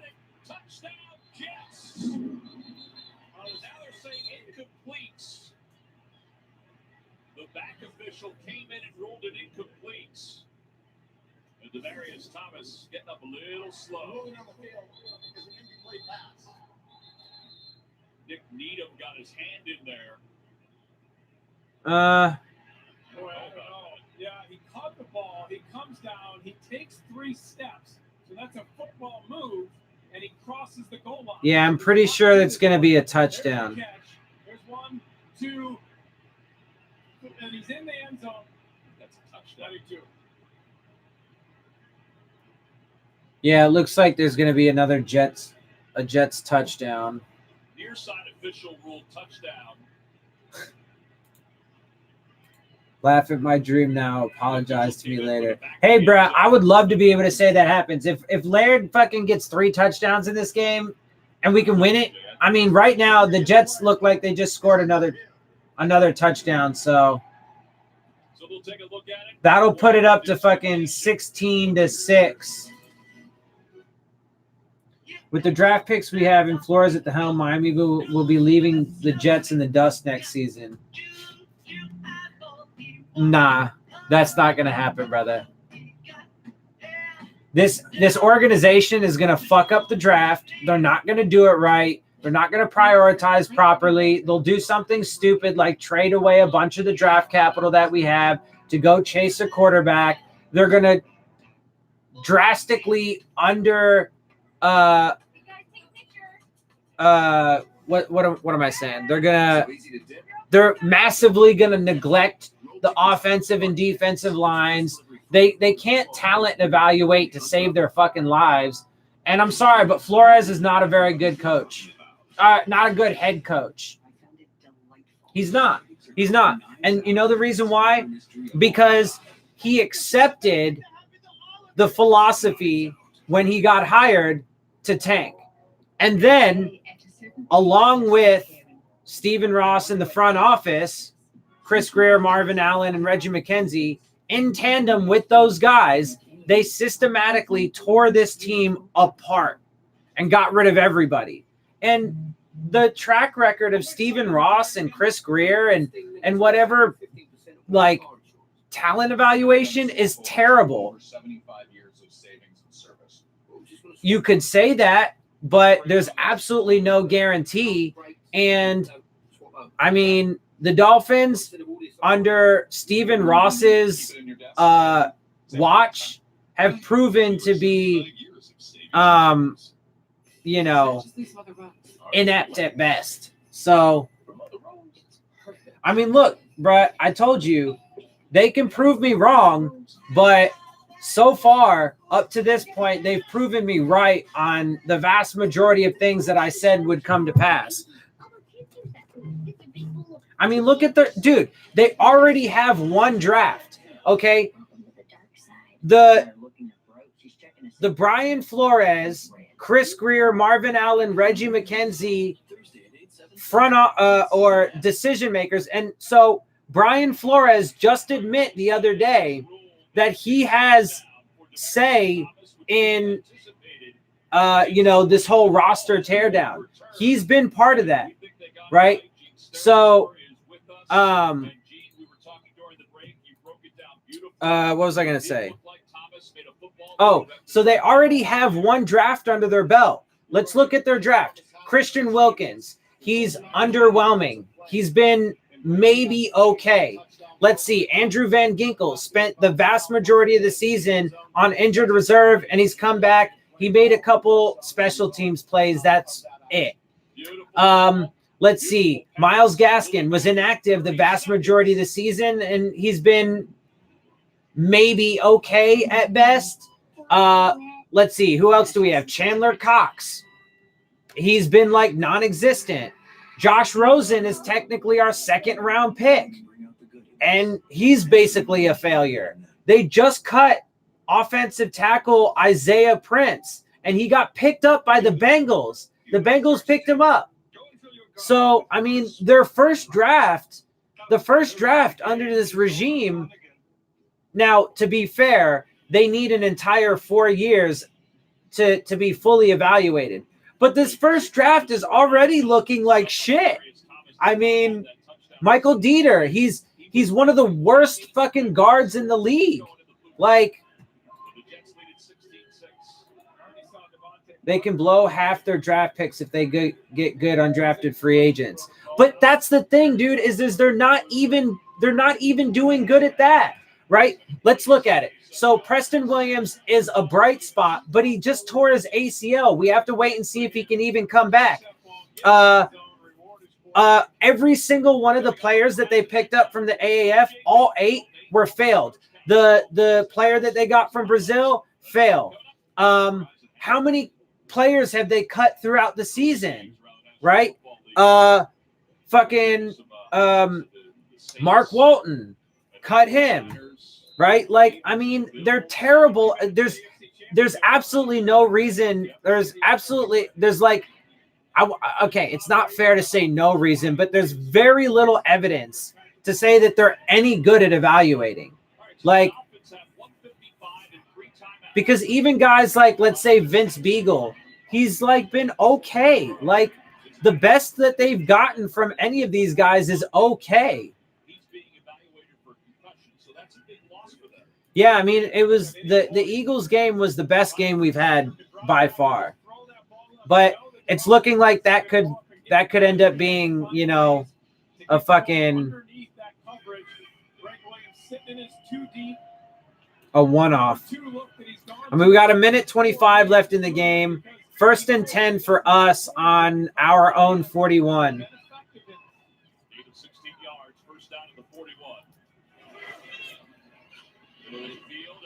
And it got picked off. God fucking damn it. And he might get a score. And he got a touchdown. There is a flag on the ground, but it was a pick 6. So there you go, bro. There's your pick 6, except for the Jets just got a pick 6. But we have to wait on this flag. You can't judge the Dolphins based off of past regimes. They had to gut the roster. We had some guys to build around. We were drafted court. No, but see, bruh, first of all, you absolutely can judge off past regimes. You know why? Because Stephen Ross is the one that's doing it. What's going on, CJ? Stephen Ross is the main problem with this team. The main problem. Stephen Ross needs to sell the team. He's a terrible owner. He does not know how to fucking do it right. Also, they did not have to gut the roster the way they did. They absolutely did not, right? because, again, they've proven to be terrible at player evaluation. Robert Nkemdiche, another one, right? Gone. And then look at all the players that they got rid of. Minka Fitzpatrick balling out, could be defensive player of the year. Kenya Drake doing really good for the Cardinals. Except for maybe this game right now, aside from this game against the Broncos, the fucking Laramie Tunsil and Kenny Stills are doing great things for the Texans. The fucking Ryan Tannehill is leading the fucking Titans to a playoff berth potentially. He's about to be their franchise quarterback. Kiko Alonso's been doing good things for the Saints. Robert Quinn almost has 10 sacks on the season for the Cowboys. Frank Gore is continuing to set records for the Bills. Why did we need to get rid of all those players? Why did we need to we didn't. It's because Stephen Ross is a stupid punk bitch who doesn't know how to fucking run an NFL franchise to save his fucking life. What do you mean? I do vlogs. Thanks, CJ, by the way. Every video I do is technically a vlog or a vlog. I don't know why I'm saying vlog. Every video I do is technically a vlog. It's just a video log. Introducing the Marilyn Monroe collection of fine But yeah, anyway. sales. The diamonds are a girl's best friend store.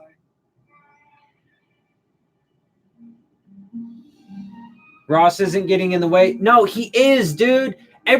First and foremost, okay, let's stop right there. Ross is getting in the way. He's the one that like literally demanded that they do everything that they did to this roster.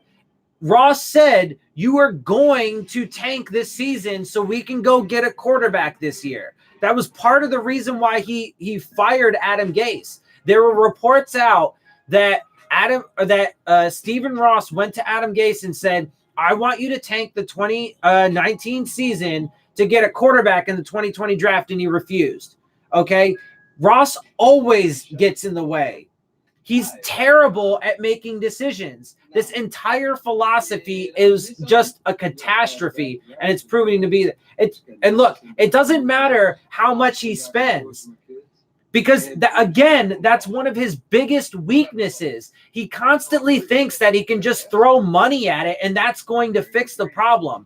It has proven to be not the case. And the stadium is a totally different thing. But he does deserve credit for that. That's one thing that Stephen Ross does deserve credit for, paying for the stadium out of his own money. But that's what the owners should do, because they make millions, billions of dollars. The owners of NFL franchises make so much. Stephen Ross is a billionaire. He should pay for the stadium, not the taxpayers in Miami. It's not the average Joe that should be paying for that. So he gets credit for it, but only to a certain point. And again, he thinks that he can just throw money at big name free agents like, let's say, Ndamukong Suh or Mike Wallace. And how has that fucking turned out? It's been a failure, massive failure, failure after failure after failure after failure. Now, if you look at Stephen Ross's time, before Stephen Ross became the majority owner of the Dolphins, we actually had consistent winning seasons. When Stephen Ross took over, he took us from a rich winning team and put us into perpetual mediocrity, and then decided that he was going to make us just absolute garbage this year. So we've gone from mediocre to fucking garbage. We'll be back in 30 seconds after this. Cheap jacket. Nah, Stephen Ross is fucking terrible. Rod is really into this Lowe's partnership. He show you what he did to his man cave? Turn it into a rod pod. Stephen Ross is the single biggest problem with this Dolphins team. Nacho Chase Lounge. I bet if I asked, he put a lazy river in my living room. Oh, you like tubing? I got you. Get a 220. Fitzpatrick just had a nice run though, and he had a little lateral to the tight end to fucking get a couple extra yards. Fitzy is a funny guy, man. I do like Fitz. He is fun to watch. I gotta admit. I think he saw Matt Hawk last week doing no less. He said, if he Hunter can do it, I can do it. First down, 2 timeouts used now by the Dolphins. All right, come on, baby. We're knocking on the fucking door. We're on the 16-yard line of the Jets. 1st and 10, baby. Come on, let's get this fucking score. Fitzy running again. But see, he's had to, once again, though, like every single game, this motherfucker is running for his life. Yeah, I mean, if I ever went to a game, I mean, there are obviously no games in California for me to go to this year, but whenever there are games, I do go to them. And, yeah, I mean, I don't know, like, I guess as of right now, the only way I would be able to do anything at a game would be like do videos on my phone, but I could do that. Yeah, I mean, but I'll think about that. I'll think about that more when there's actually games to go to. But yes, I would definitely do something, you know, if I could figure it out. At the very least, I would probably do little videos on my phone to just like do updates or whatever. Come on.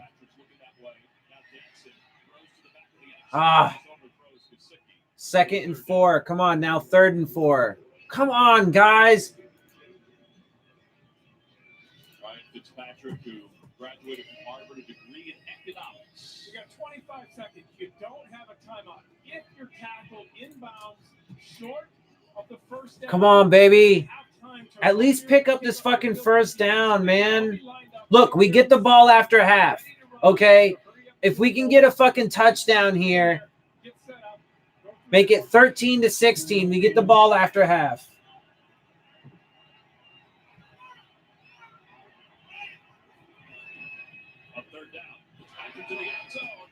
God damn it. Fitzpatrick has been like hella off target today, dude, so far. Ryan Fitzpatrick missed one there. If he leads him there, I think he's going to catch that ball. Throws it over his head and have to get the field goal. Yeah, Fitzpatrick has not been accurate today. Good drive going down.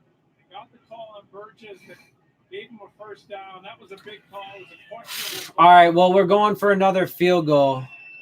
I mean, at least we're keeping ourselves in this fucking game.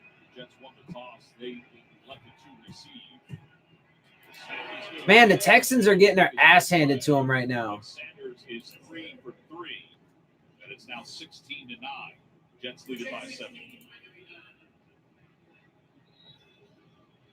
So let's see. Quick updates. Ravens are beating the Bills 10-3.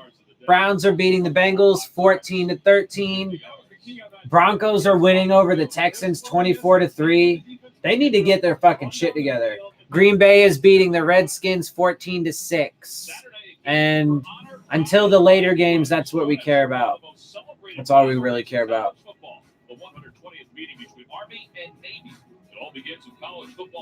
Although currently the Colts are beating the Buccaneers 24-14. That's interesting because that division with the Texans, the Colts, and the fucking Titans, they're all like right now, obviously the Texans lead that division at 8-4, but then the Titans are right behind them at 7-5. And then the Colts are 6-6. Sanders will pick it off. 19 seconds left to play. Oh my goodness. Barrios lets it go over his head and it bounces into the end zone. 19 seconds left. Here's the issue, though, as far as our loyalties and who could play where. You're in shape still to play. I'm in shape to maybe block you to play, and that's about it. Yeah, well, North Korea is definitely building nukes. So, but let's hope that doesn't happen. What's going on, Jonathan? What's going on, buddy? I'm chilling, man. I'm tired as fuck, dude. I haven't slept. I've literally been up all night. I worked hella late and shit. But it is Sunday, so after this game, like, I'm pretty much just fucking chilling, bro. All right, so the Jets just knelt down, and so we're going to the half. 117 yards. Anyway, but yeah, after this game, bro, I'm pretty much just fucking. I'm gonna be like a wet rag, just fucking. I don't know why I said a wet rag. Because I'm just gonna be like a lump. I'm just gonna be like a. I'm just gonna be done, bro. Nah, I'm a chill though. I'm a fucking chill.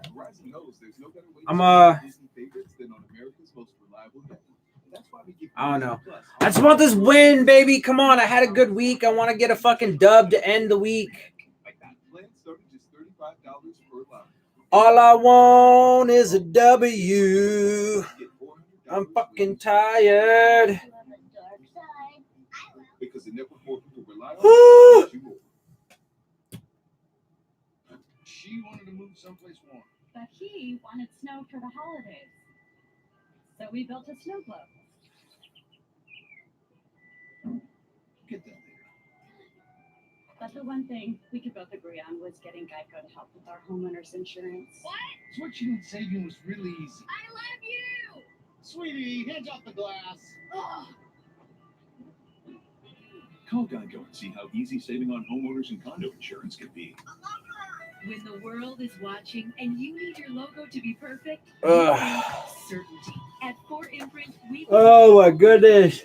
because when something has your Dude, seriously? The Broncos are kicking the shit out of the Texans right now. It's crazy. our wide selection always changes to keep up with the latest trends. Jets is one sorry-ass team. We had numerous times to punch it in, but couldn't. Explore thousands of promotional products. Yeah, man. Well, 4imprint for certain.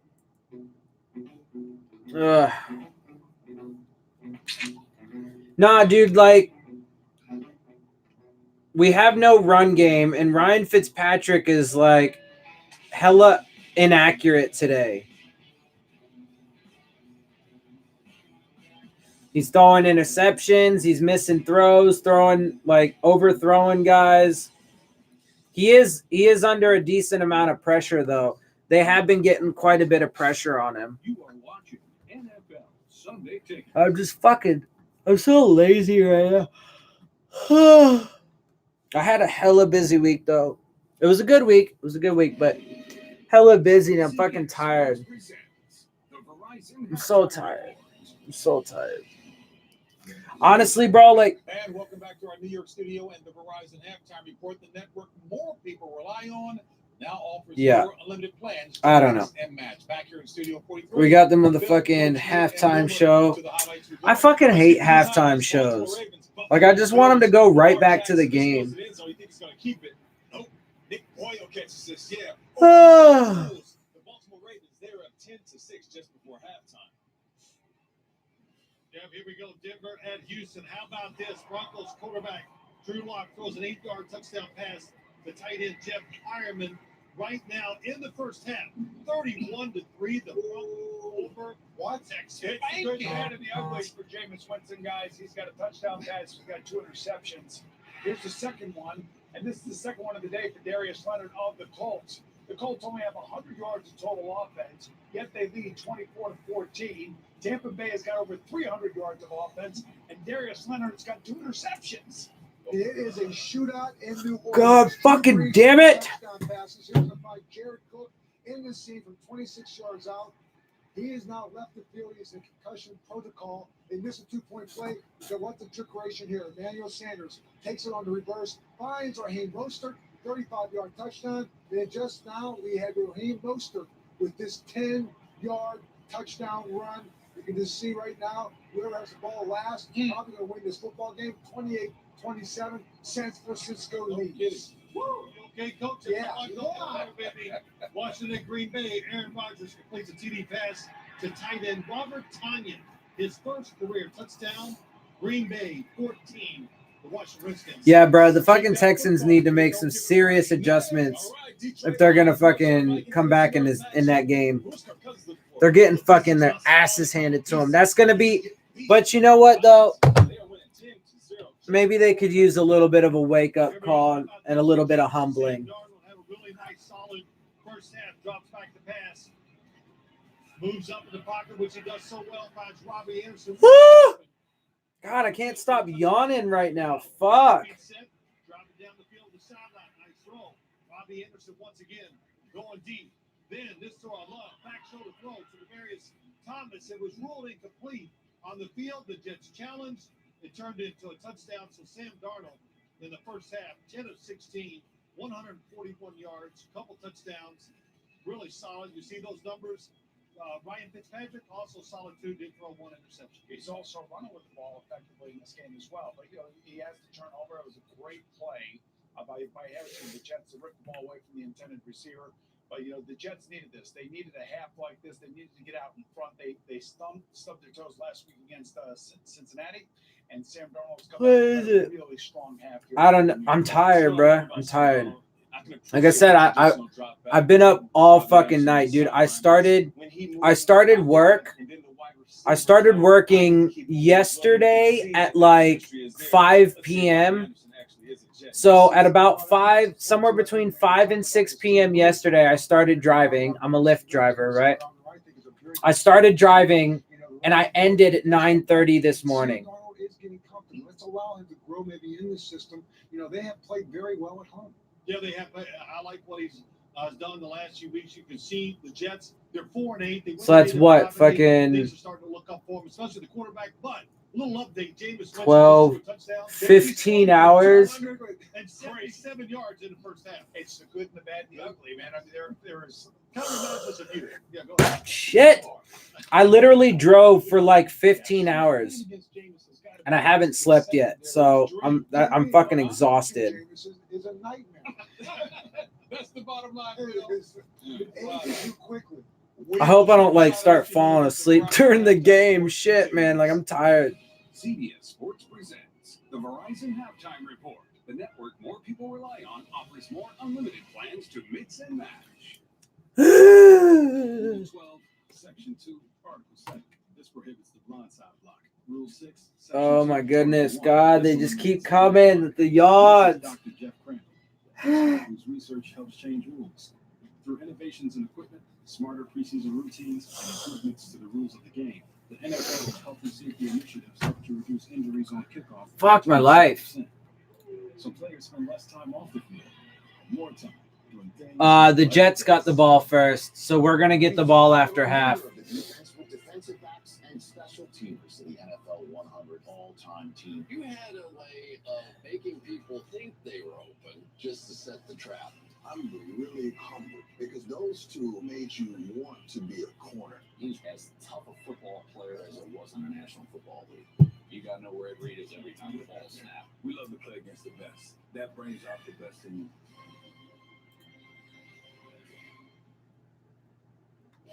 Get the Verizon Halftime Report. Oh my God. All right. I need to like get up for a minute. By Verizon. Visit CBSSportsHQ.com. I'm being forced to swim tomorrow in PE. Just pretend to be sick. Welcome to the dark side. Jesus. Thursday on CBS. I'm hurting, guys. I'm hurting. I'm fucking struggling right now. You're the one. The mom fall finale. Then it's an all-new Christmas Carol. Merry Christmas! It's December 19th. The fall finale of Carol. God, I'm trying so hard not to yawn anymore. For the love of Christ. Not really. Fitzpatrick's not doing so good. He's overthrown balls several times. He's fucking he's thrown an interception already. He's doing some decent things on the ground. And since the schedule came out in April, this is the game we've been waiting for. But that's because he's had to like run for his life a lot in this game already. No, Fitzpatrick's like really off right now. And Devontae Parker's not in the game because he had some kind of injury, but I haven't seen anything on it yet. In those two games combined, 7 lead changes, including 6 in the fourth quarters, and Kansas City scored touchdowns in the air. The Patriots ran for 7 touchdowns. What are we going to see here today? Well, I think we're going to see 2 of the best coaches tactically go head-to-head for sure. 2 of the best quarterbacks go head-to-head for sure. And I can tell you, We got two great announcers just going to call this thing. It's going to be a fun one, and I'm telling you, this is the game you want to see. We know it. It's just going to be awesome. What's up, Rod? What's going on, buddy? You want to come in here and talk some shit? Go for it. I'll go ahead and talk about my my life some more so you can continue to get triggered. I'm glad to see that you're upset. That brings joy to my life. You expect great performances. You don't expect to see them 50 feet in the air. The Grammys aren't about what you expect. They're about everything you don't. One night a year. Yeah, see, Ryan Fitzpatrick is 5 carries for 50 yards. Because he's like literally having to fucking run for his balls. He's got to keep him safe, and he has got some production on the ground, but I mean, that's really not where you want Ryan Fitzpatrick to be. You do not want this dude like running a whole bunch. If he's got to do it every once in a while, okay, cool. But yeah, definitely not something you want on the reg. Let's see. I'm trying to find if I can figure out anything about Devontae Parker.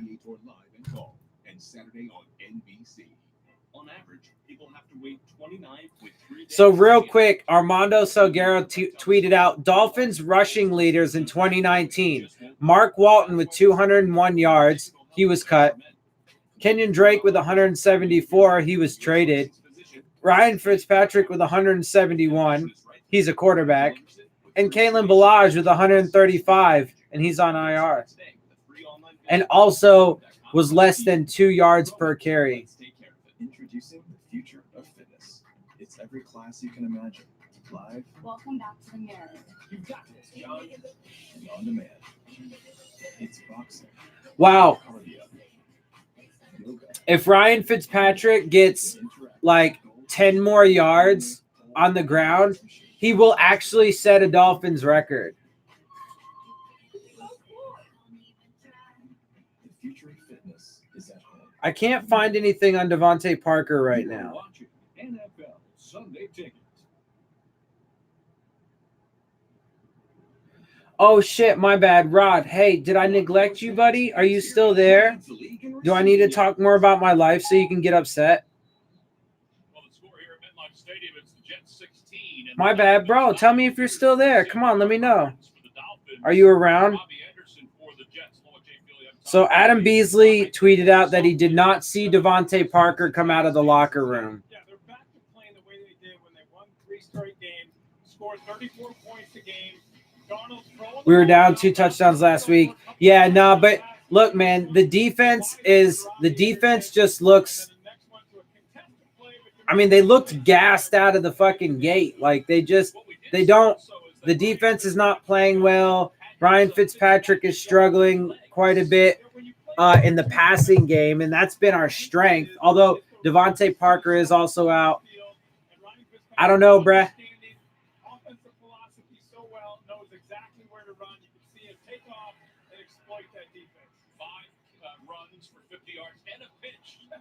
Surprise by Walford, the tight end for the Dolphins. All right, let's look at the stats in the first half. Dolphins have 72 yards in the ground. Again, Fitzpatrick has 50 of those 72 yards.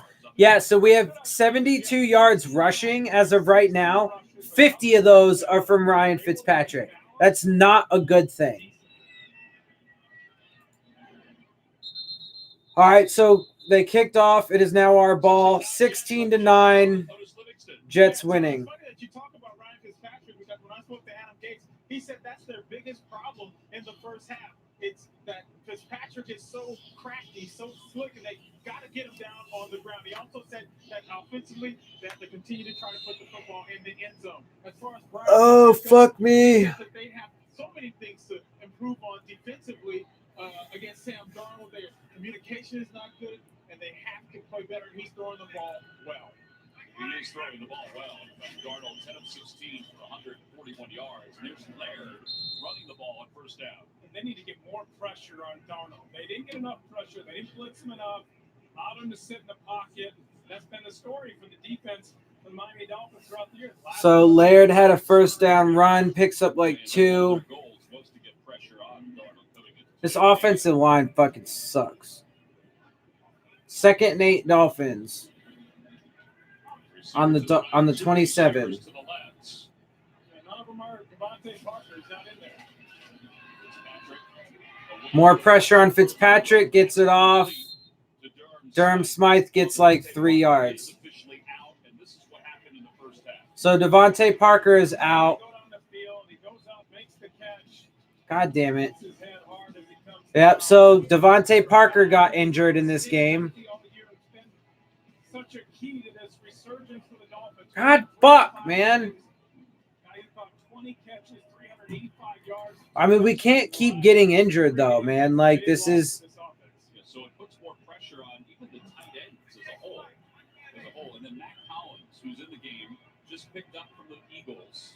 He's at the bottom of your screen, number 86. He's going to get some run as well. Fitzpatrick underneath has Ford. Great swap. there you go, Ford. Come on, baby. Nice. We talked about it with Sam Darnold. What the ability of a quarterback to run the ball, the willingness. Watch as That was a nice pickup to Ford. Watch what the defense does. Watch them react and lead the receiver. Fitzpatrick keeps his eyes downfield. Nice play by Ryan Fitzpatrick. That was all set up by his running at the end of the first half.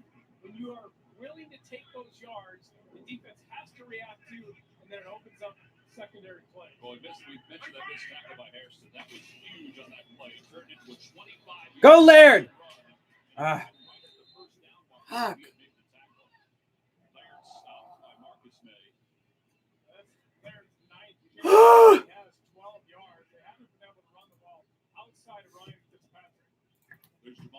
Yeah, man.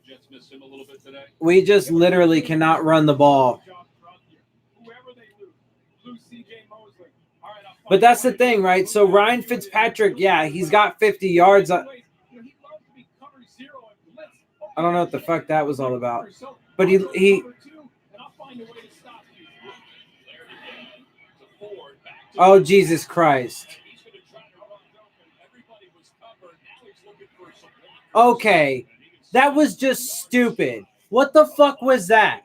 Seriously? It was a double handoff to a pitch to like a flea flicker thing back to Fitzpatrick that ended up in a fucking sack for a loss of 2 yards. Like, really?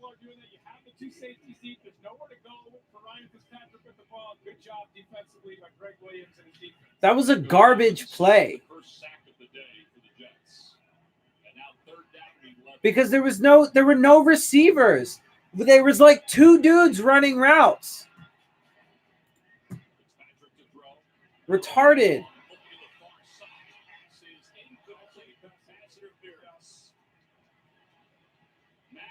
Was the intended receiver, and he was open. The ball was underthrown by Fitzpatrick. Yeah, but dude, that's not a good pass interference call. Austin did look back, but he looked back very. Nah, I think that's stupid, bro. Because that ball was not catchable. It was way behind the receiver. The fucking defender did look back.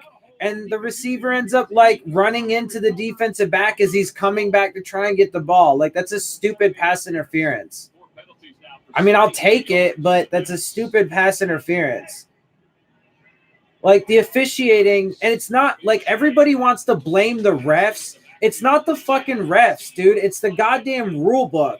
It's the fucking NFL's officiating. Because they have so many fucking stupid rules, like the catch rule is so fucking hard to determine. Pass interference now is super hard to determine. They have so many super like convoluted, hard to fucking figure out rules. They have stupid ass rules like the landing on the quarterback rule that is just dumb as fuck and shouldn't even exist at all. Like, I mean, you got to be fair and you got to be objective, bro. That was a garbage. I mean, this is just fucking. I mean, Fitzpatrick's going to be the next one to get injured, bro.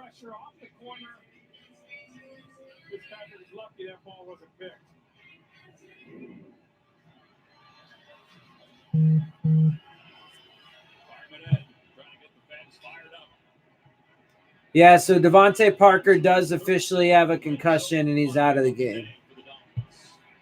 I watched Albert Wilson walk in before the half ended. I haven't seen him yet. Fitzpatrick looking to the end zone, incomplete intended for Hurts. It'll be fourth down, and he'll have to settle for another field goal attempt. Fitzpatrick had him there. He was open. Watch Hurts when he comes out of this break. It's there. Yeah, dude, he's super fucking inaccurate today, bro. Fitzpatrick is sucking. Although, let's be fair, he does have a shoulder/forearm injury, and it is his right forearm or his right arm. All right, well, we got another field goal attempt to make it 16-12 if it's successful.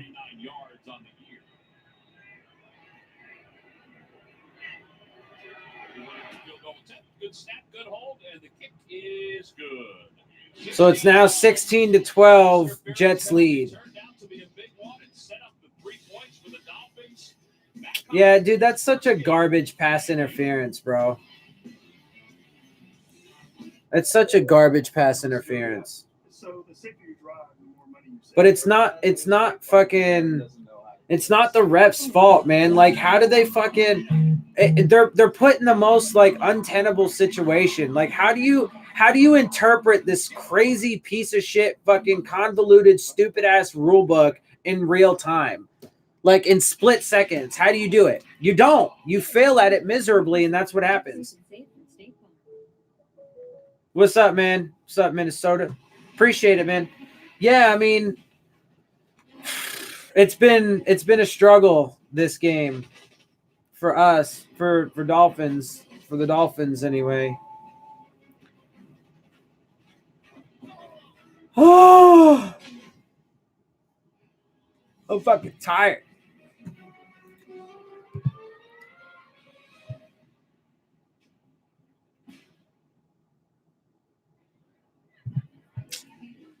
I just got a fucking alert about how Twitter is bashing the Texans because they beat the Patriots last year, but they're getting fucking blown out by the Broncos.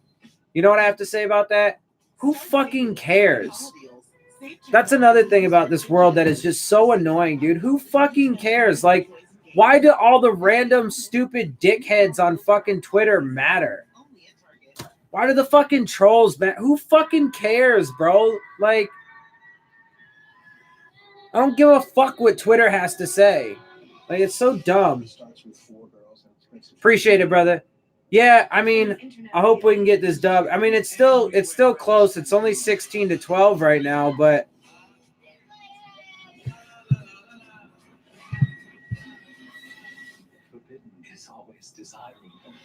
so after last game, the game against the Eagles was spectacular.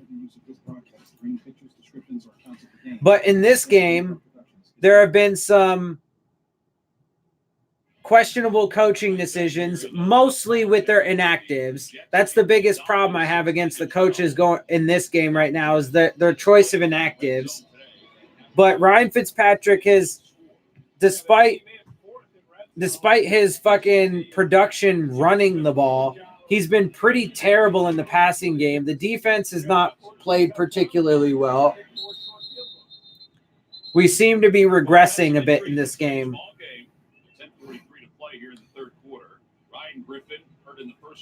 Oh, Albert Wilson is also fucking questionable with a head injury. Concussion, or Parker's out though for sure with a concussion. Oh, we just can't keep taking these injuries, bro. But it's the injuries again. The injuries are partly the fault of this coaching staff and the regime for designing this team to be so low talented, etc.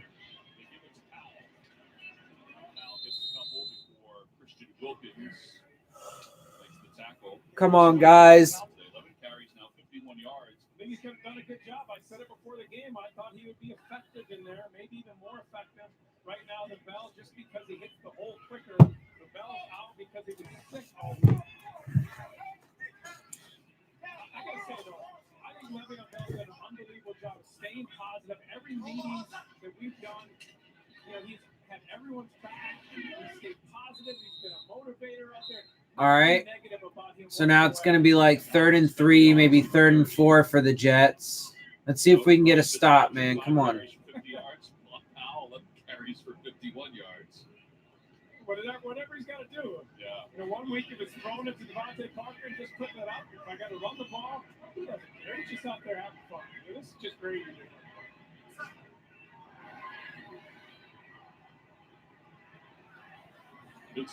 Come on, guys. Get a stop. Nope.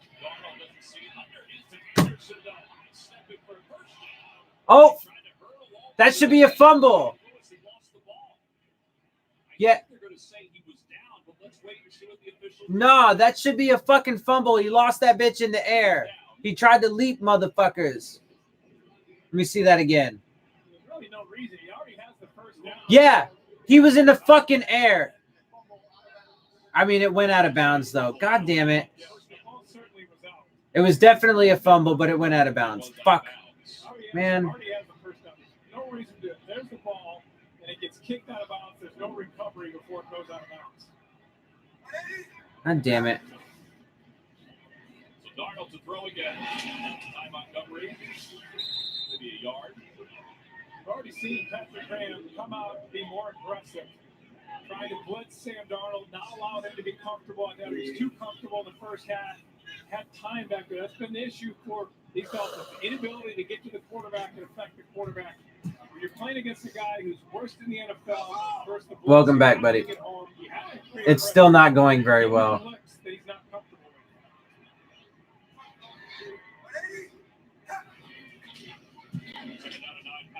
Up the middle.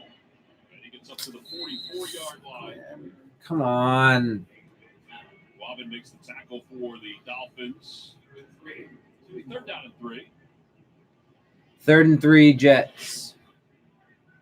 There's Adam Gase. He does call the plays for the Jets.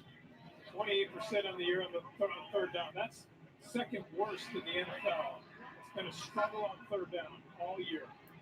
Come on. 6, though, not bad. Because that 3rd short. And the average yards you saw a little over 5 yards. To the near side. Oh, nice! Stephen Parker with a beautiful pick. That was a gorgeous interception. Fuck yeah. Go ahead, Parker. Yeah, fuck you, Fireman Ed, you stupid fuck, you bald bitch. Sorry, that's not nice.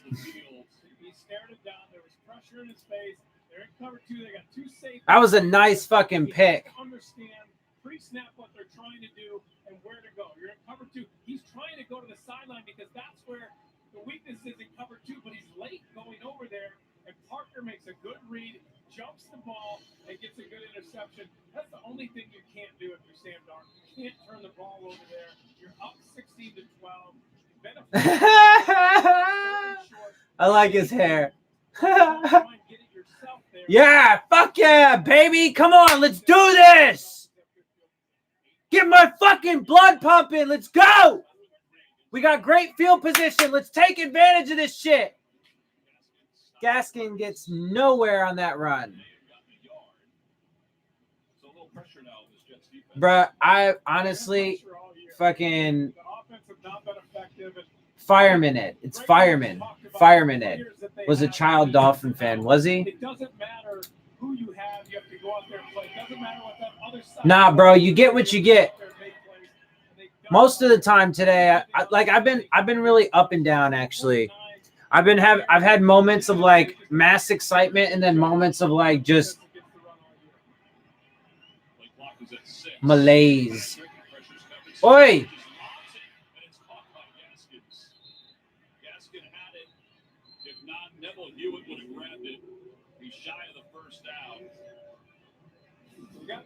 Wow. 4-man rush. There was no blitz. Ryan Fitzpatrick very lucky that this ball wasn't intercepted. Threw it up for grabs for whoever to come down with it. Jordan Jenkins was in on the pressure for the Jets. 3rd and 3. We've been in the red zone 7 times today. That can't be right. 70% of the time, they score a touchdown when they're in the red zone. You got to keep an eye on Ryan Fitzpatrick running the ball here. Come on. Underneath, incomplete. Broken up by Burgess. He was covering Gaskin. Just go for it. Dolphins, again, will have to settle for a field goal attempt. Greg Williams, prop pressure there. Rock 5-man blitz. I'll just go for it. Ryan Fitzpatrick, get rid of that ball quickly. You're only down by 4 points. Just go for it. Again, defensively, after the sudden change, you throw the interception, and your defense stands up and gets a Oh, well, they're going to go for another field goal, their 5th one, and we'll still be down by a point if they get it.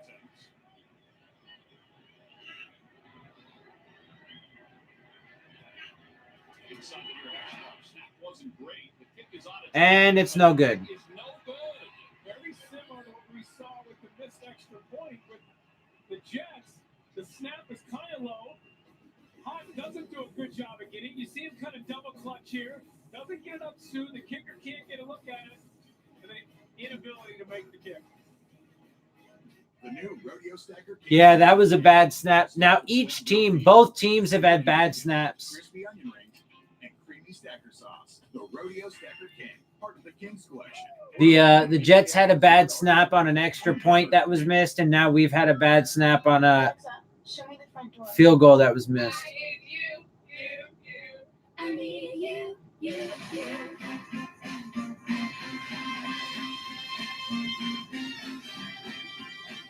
This is Steve. He wants What up, Steve? And this is how he's going to get a great deal on that car. Car Gurus takes the guessing and second guessing out of car shopping.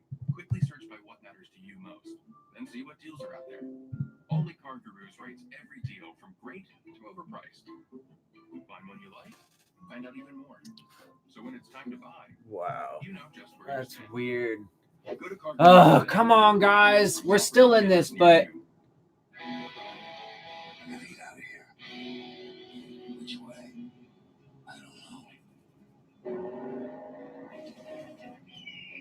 know.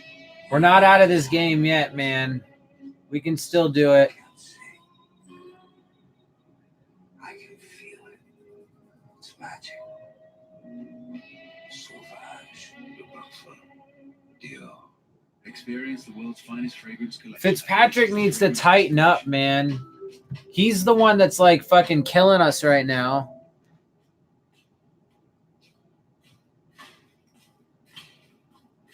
Morning, Bobby. Morning, Baker.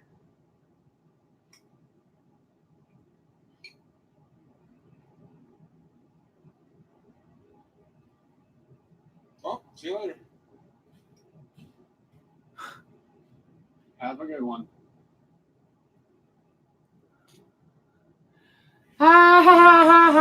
Let's take a look at the Silly game commercials. presented by Progressive Insurance. Fuck, man. Darnold found Robbie Anderson in the first half. Anderson was shocked he was this open, and he was able to scamper it to the end zone. The veteran one, Marius Thomas, is able to pull this one in. It was originally ruled incomplete, but then overturns and called a touchdown. There was a missed extra point there. Oh. As well. Howard fumbles the ball and falls on top of it. Loss of 4. A lot of fumbling of the ball these last few minutes. Well, both the extra point from the Jets and that field goal, that's on the holder. You have to catch that ball, even if it's a little low, get it up, give your kicker a good look. And if you're the kicker, the ball's there, you got to make that kicker throw. It's definitely harder when you don't see it at all. But he did finally get it up, and you have to find a way to stay with it. Trust your holder, make that kick. Second down and 14. All right, come on. Still 16-12.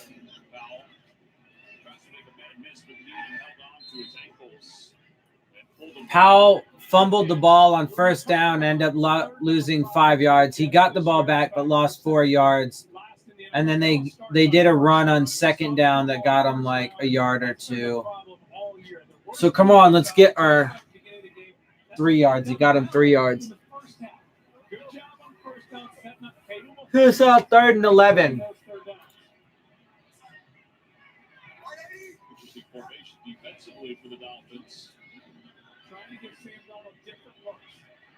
Oh, that's a face mask. God damn it, Baker. Come on. And he knew it too.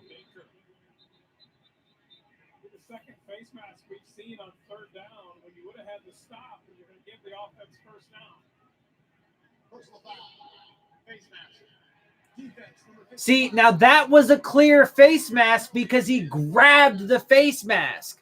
The one that they called earlier in the game, I think it was against the Jets or it was against somebody. I don't remember who. But they called a face mask earlier in the game that was a garbage call because all he did was smack the fucking visor. Like, really, bro? Like, that's not a fucking face mask.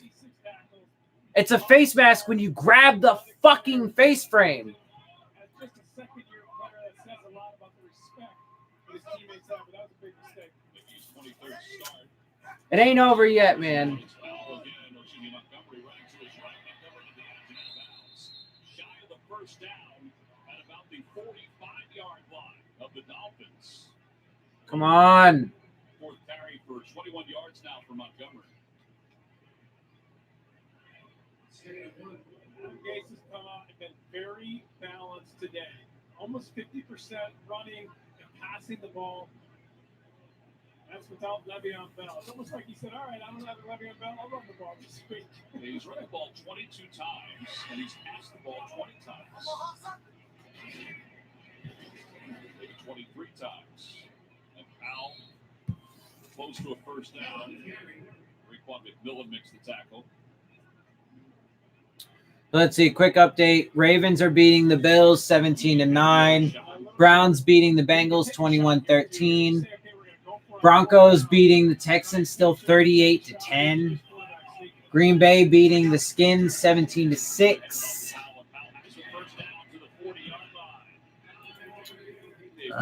Come on, man. Guys, get a stop. 17 carries for 63 yards for Powell, who is number 8 now all time in rushing yards in a Jets uniform. All 9 years of his career here with the Jets. When his number's called, he's always been ready, stepped in, and been effective.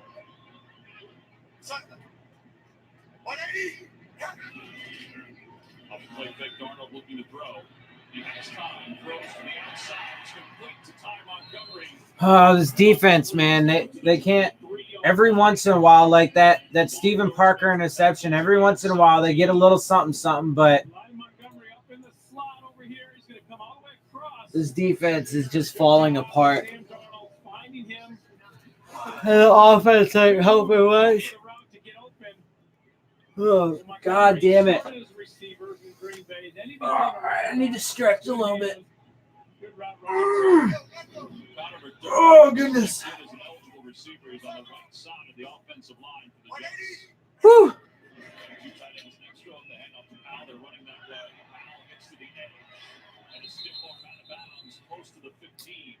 God damn it. Come on. Stop them. This is similar to what you've seen throughout the year for the Miami Dolphins. They have not been able to stop the run. They give up 144 yards rushing, second worst in the NFL. For Brian Flores, that's something this offseason he's going to have to fix. Coming in as a defensive coach, understanding that you have to stop the run first and foremost, something they haven't been able to do. Montgomery remains in under 2 minutes to play here in the third quarter. And Montgomery makes tries to make one man miss, but is wrapped up by Eric Rowe. So he's going to be shy of the first down, be third down in about a yard. 3rd and 1. Come on, baby. Get a fucking stop, damn it. 132, 131. I really probably shouldn't smoke any right now because I'm already fucking tired, but I'm going to fucking smoke anyway.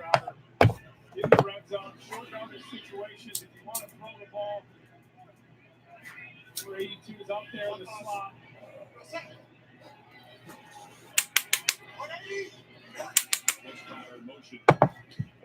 What's going on? Oh. Throw it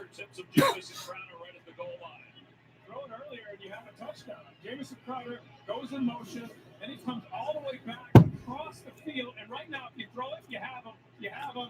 Now you're late, and now they can make the play. And he realized it too. You could see how he was looking. All right, so the Jets are going for it here. Jets are going for it on 4th and 1. Here we go, baby. This is where we got to do it. Let's get this stop.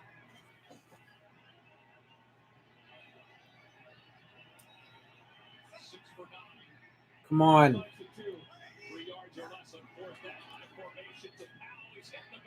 Yes! Raekwon McMillan, baby. He got the initial contact that fucking allowed the rest of the defense to converge. Running blitz there to stop the running game. Jerome Baker gets in there first. No, it was McMillan. It was not Baker, it was McMillan. Pretty sure it was McMillan. It'll be first down for the Jets. Raekwon McMillan, the initial hit, and then everybody else helped clean it up. Yeah, it was McMillan because Jerome Baker. So Albert Wilson also is out with a concussion. So Albert Wilson, Devontae Parker, both out with concussions. Fabs. That's awesome. Stopped. Like 5G. Almost all the Fortune 500 partners. Yeah, fuck yeah. When it comes to digital transformation, Verizon is business ready. I mean, but Raekwon McMillan, that's why he got fucking drafted too. Like, that's why fucking, let's see. He was, if I'm not mistaken, he was in the first draft class of Adam Gase, Raekwon McMillan. Because his rookie season was 2016.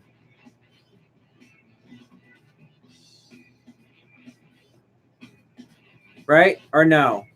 Capital One knows life doesn't update you about your credit card. He tore yeah, that's right, because he tore his ACL in the first preseason game of that year.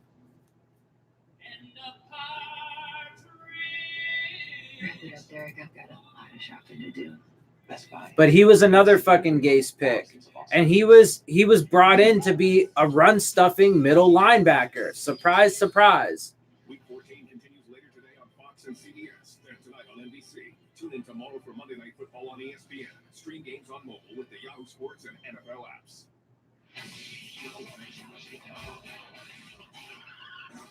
Calvin's auto repair business could use a little help from his friends. Car, truck, you're in love with us. Why don't you all go beat yourselves, all right? New neighborhood, Ben. I'm here because I want to be with you. Oh, please, you're embarrassing me. You should leave. You're right. You should. A new Bob Hart's have a show after a new neighborhood. Monday on CBS. Come on, man. Well, a heck of a job by the Dolphins defense to stop Sam Darnold and the Jets. Darnold missed on a pass to Jamison Crowder on third down. Also could have run for the first down if he wanted to on that particular play. But he even said that he needs to be better recognizing. And now Fitzpatrick takes over on first down. Come on, guys. He's going to throw this one away. Where the fuck was that going? Chandler Cox, but overthrown. Now look at the stop on fourth down. Well, watch Jerome Baker come through here and take on the fullback. And then Raekwon McMillan can come in and clean it up and get the hit that leads to Powell getting stopped. But it starts with Jerome Baker coming in there. Baker and McMillan have played so well together and play off each other so well. It's something that Brian Flores brought up to us, talked to us about the two of them understanding each other, playing off each other well. Yeah, dude, Jerome Baker and Raekwon McMillan were Adam Gase picks. I mean, here's this play we're talking about with Sam Darnold. Could he have run for the first down instead of throwing it to Crowder? Yeah, you see the area all the way to the 10-yard line open there. He certainly could have run. If he threw it earlier, he had Crowder wide open. Yeah. It would have been a completion. So there was a lot of things that Sam Darnold could have done there to get the first down. He didn't do it, and then they got the big stop. The Dolphins did. Come on, guys. Dolphins third down conversions today. Was down to two. There's a flag that comes in. The throw is high to Gesicki. Dude, Fitzpatrick has just been fucking hella off today, dude. Dolphins offense, you can see the impact, not having both Parker and Wilson. Later. Illegal shift. Offense. Illegal shift on the Dolphins offense. Result of play. Fourth down. So it's a 4th down, And you're right. and now we're going to Options punt. are even more limited for Ryan Fitzpatrick without Parker and Wilson. And everything gets constricted because you don't have somebody like Devontae Parker that you can go down the field. Damn, stretch the dude. defense, throw outside and let them go up and catch the ball. That's what they've been able to do the last 3 weeks. Well, the 3rd quarter is almost over, and it's 16-12. Jets lead. Punt overall today, first one from that home.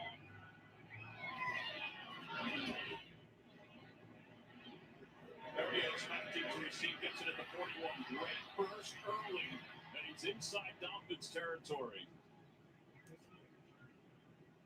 All right, we've seen some Come miscues on. here today for both teams. Last week you saw the great play from the Dolphins on the fake field goal for the touchdown. You got a missed extra point and a missed field goal, both because low snaps and the inability of the whole. Come on, guys. It hasn't hurt the Jets yet. It may hurt the Dolphins because of this field goal. But this is excellent field position for the Jets. I mean, we really need to get a stop. I mean, they're already on our side of the field. Come on.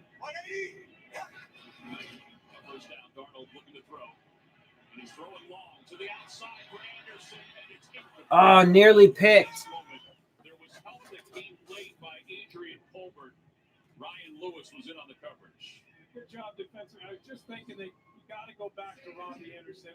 What I'd like to see instead of the deep shots there is more of what they did last week. More of the underneath routes. Understanding they're going to play Robbie Anderson over the top. Understanding his elite speed. So the crossing routes, the deep crossing routes where he was wide open Hi, baby. earlier in the game for the touchdown. Go back to those kind of plays. Hi.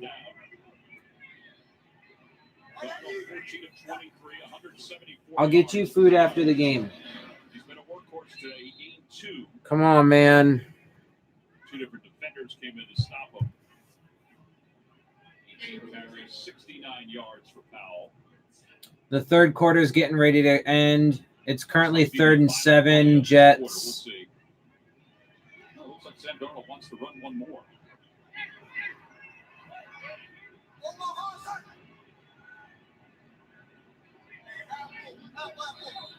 Nope, that's the end of the 3rd quarter with the score. Jets 16. All right, 3rd quarter just ended. It is 16-12. Still Jets up. I mean, we're obviously still in this game, man. My hands are tied. Let's just enjoy this moment. Take the picture. Your old chicken tacos are back with your choice of dips. Only at Taco Bell. Everybody needs somebody. Man, last week was so much fun. This is not fun. Free shipping on millions of items. This game is just so, like, not good. Game of Honor. The Army Navy game presented by USAA Saturday at 3 on CBS. A new Young Sheldon, Thursday at 8, 7 Central on CBS. Baby. What? You're not starving or anything. Calm down. Opportunity to seize everything that you ever wanted. One moment. Would you capture it or let it slip? Was that Eminem? Yes. I was gonna say it was totally an Eminem line. What is this movie?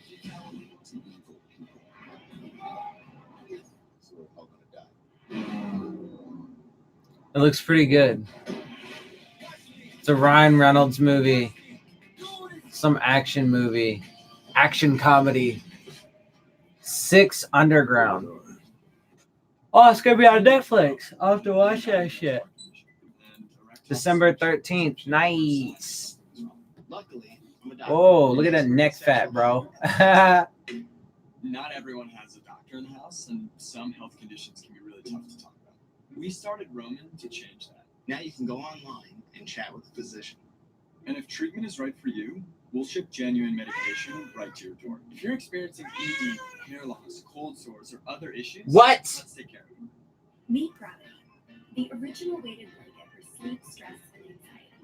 Gravity is the only weighted blanket demonstrated to improve sleep and reduce stress. Now available in cooling for summer. NFL Sunday Ticket. Man. All right, so 3rd and 7. We are back.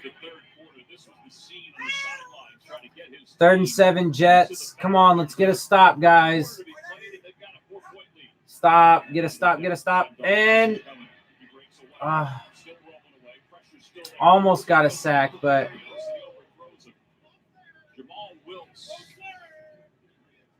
and Iguaban were there, and Darnold looks like he hurt his hand as he fell to the ground.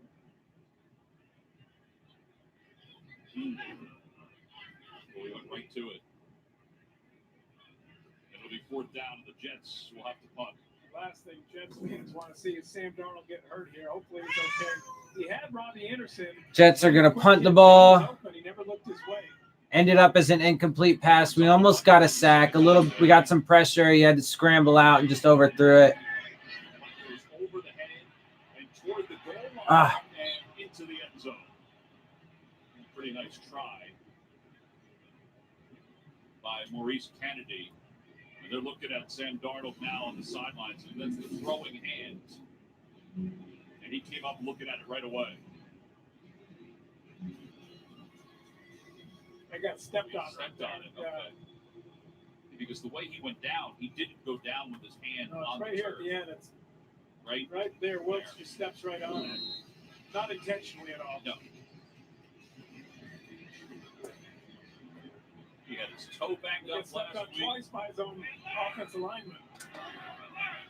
Right, Fitzpatrick on 1st down. Come on. Patrick Laird, run. Yeah, baby. Nice run. Yeah, it's only 12-16 right now. No, this has been a pretty dreadful game. Last week was so fun and exciting, and this week's just been ugh. It's just been a whole lot of ugh. By the way, a little 2019 history for the I can't stop fucking yawning, bro. I'm so tired. Like I'm kind of struggling a little bit through this shit. I need to sleep. I don't know what the fuck that was. When they lined up him in the backfield last week. That was weird. But Laird picked up a few on that 1st down run. They can't break any long runs. It hinders everything you want to do offensively. Yeah, we talk about balance. It's so important to have some balance. 2nd and 6, Dolphins on the Dolphins 40. 2nd and 6 on our own 40-yard line, roughly. Here we go. 1st down to Isaiah Ford. Across midfield. Come on, baby. Dribble run. Oh, yeah. It was weird. It was like the ball got snapped to Fitzpatrick. He, like, dropped it, but it bounced right up into Laird's hands or whatever.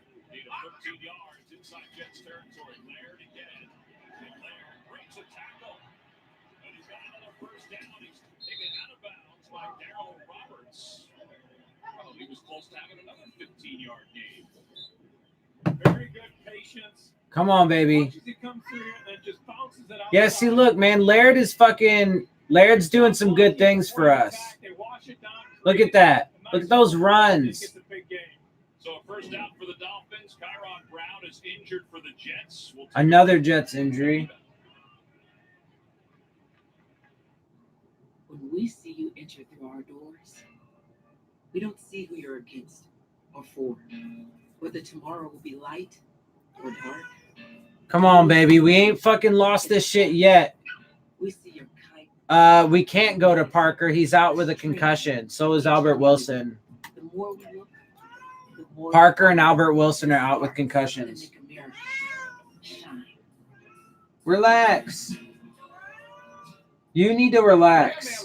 If you like boneless wings, you dirty. You need to calm down, mister. Now they're marinated and packed with so much meat, it doesn't make sense. Get here for the new boneless wings. Buffalo Wild Wings. Come on, man. When rivals turn into friends, that's when a house becomes home. Rocket Mortgage. Push button. Get mortgage. Come on. We can do this, man. We can still do this. Come on, guys. Like, Fitzpatrick needs to fucking... Championship performances. He needs to get a little bit fucking... And season finales you wish would never end. We're talking 70+. Well, I mean, I wouldn't say it necessarily ruined his 1,000-yard season. We still have a few games. It depends on how long it takes him to get out of the concussion protocol. If he was in it for the remainder of the games, then it would, but I don't think that's going to be the case. I mean, it's likely he'll be back for next week against the Giants, but, you know, we'll see.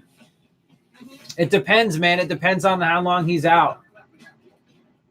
Fitzpatrick can't throw to Parker. Parker's out of the game with a concussion. And Fitzpatrick is just like hella inaccurate today. Fitzpatrick has done terribly in the pass game.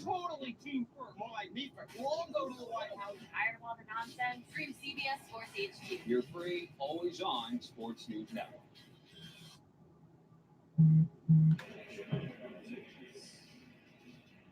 Tyrod Brown just was helped out off the field and then out of the sidelines into the locker room. He was in a lot of pain. He was the one who missed the initial tackle of Laird. It's first down for the Dolphins. Off the play fake, Fitzpatrick steps up. He's run the ball 5 other times. That's number 6. And here's the injury. Fitzpatrick yet again with another. Whoa. Whoopsie. Fitzpatrick ran again.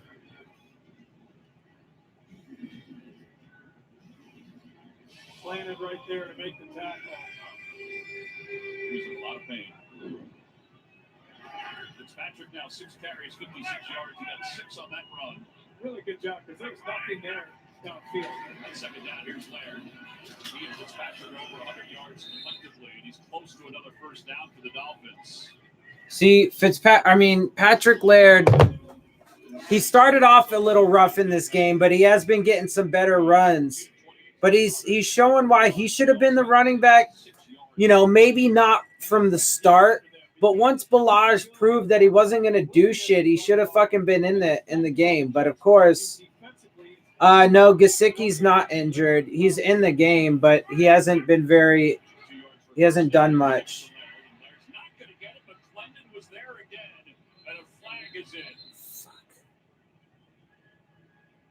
There might be a flag on us. Interesting call here. I think it's going to be holding against the offense. And you get a stop, so you decline it and go 4th and 2.5. I think it was Jesse Davis, 30-year pro from Idaho. We've had a few penalties. That hasn't helped things out. We just had another one here. I think you accept it, bring it back. Offense. 10-yard penalty. 3rd down. You're going to be in field goal range. God damn it, man. Come on. If it's 4th down, you see right there. Craig Rolstead said 67. Yeah, because I didn't see anything. Yeah, it was I didn't see a lot there. You know, he does a good job initially, and then he's working to get across his face. The penalty moves the ball back to the 35-yard line. So it's 3rd and 12. And now, yeah, we're out of field goal range because we're on the 35-yard. Well, I mean, it's a long field goal. What was that, dude? See, he's just so inaccurate today.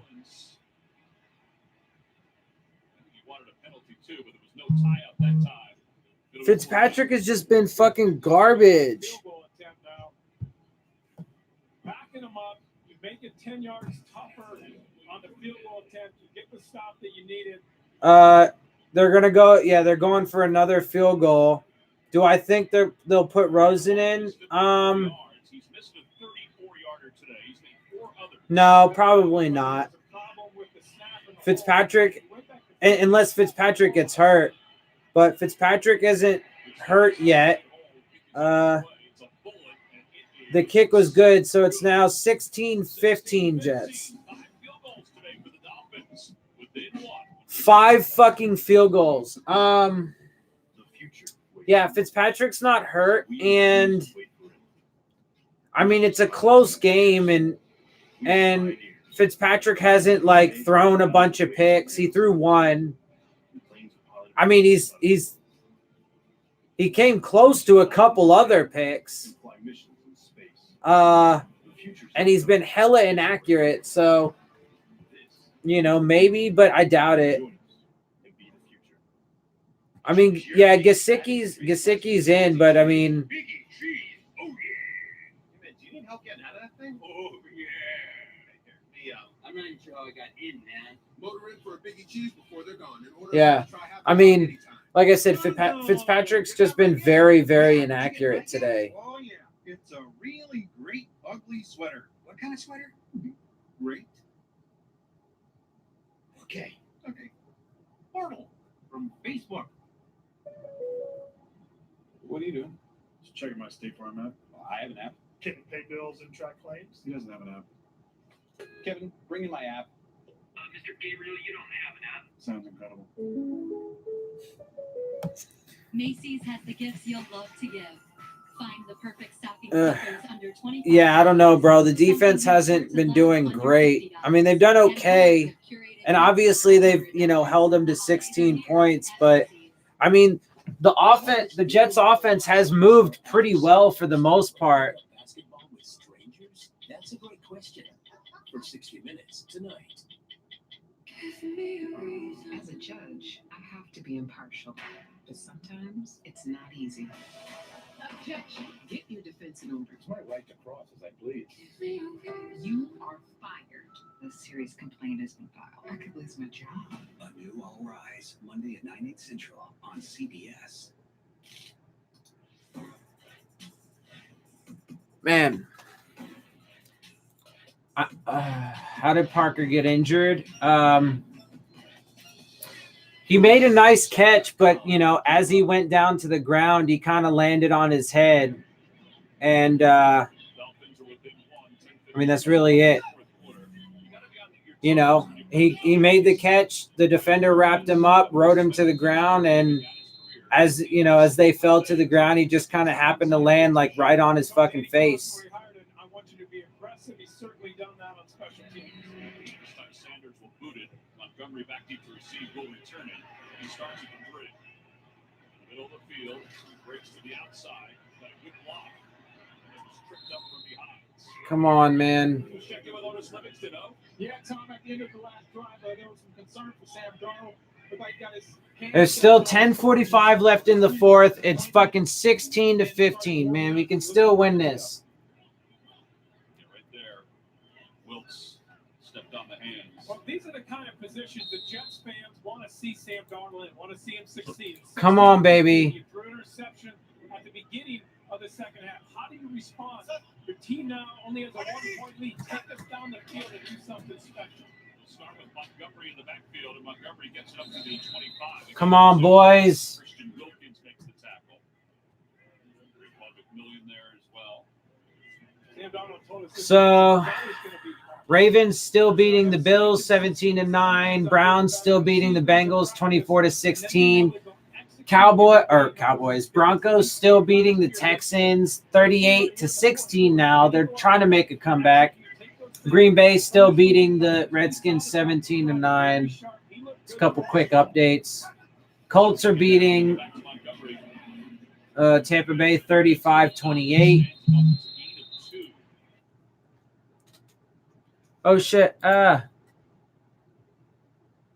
Whoops. I accidentally clicked the game off. Still get to that goal line. Maybe. You have the advantage offensively with the receivers. All right, 3rd and 6. Jets have 3rd and 6. Come on, man. Let's go get this fucking W.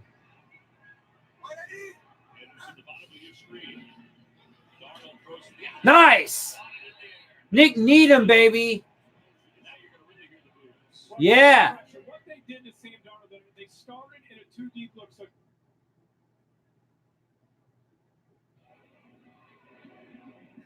The fuck just happened? Was able to knock the pass down because he knew he had Oh, I was finna smack somebody, bruh. from behind.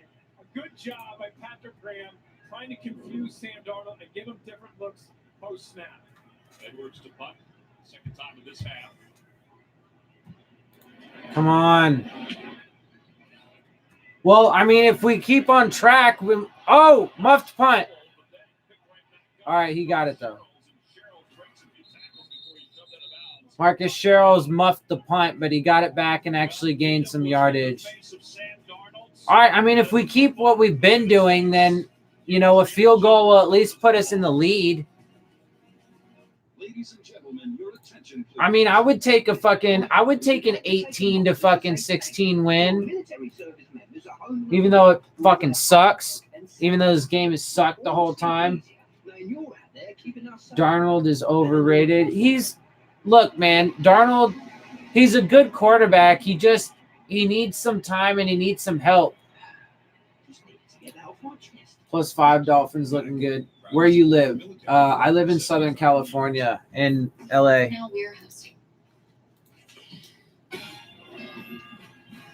North Hollywood, to be a little more specific.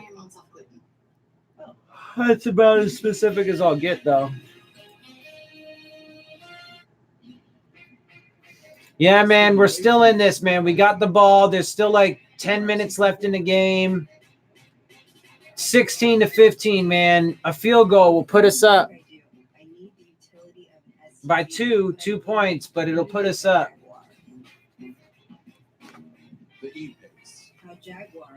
Come on. And that seems to be all we can fucking do. Man, if Jason Sanders didn't miss that other field goal, though, we'd already be 18 to 6.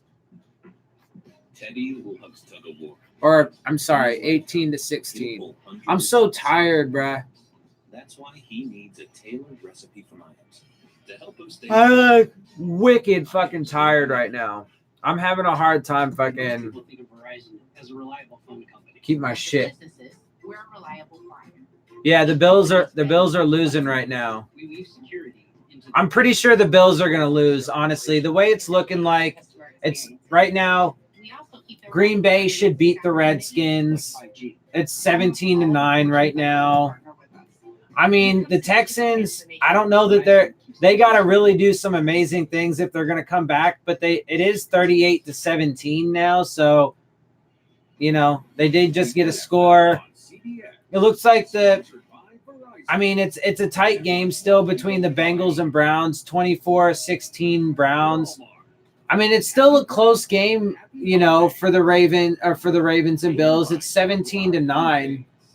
So, I mean, some of those games are still close. The Texans are going to have the hardest time out of all of that because they got such a large deficit. They're still down by 3 scores, 21 points. Yeah, there you go, Ford. Isaiah Ford's been doing some nice things in this game. So there's a couple bright spots. Obviously, we trended down as far as injuries go. Parker and Wilson are out with concussions. But, you know, there's been a couple bright spots. Patrick Laird is showing some promise. Nick Needham continuing to show some consistency there in the back end.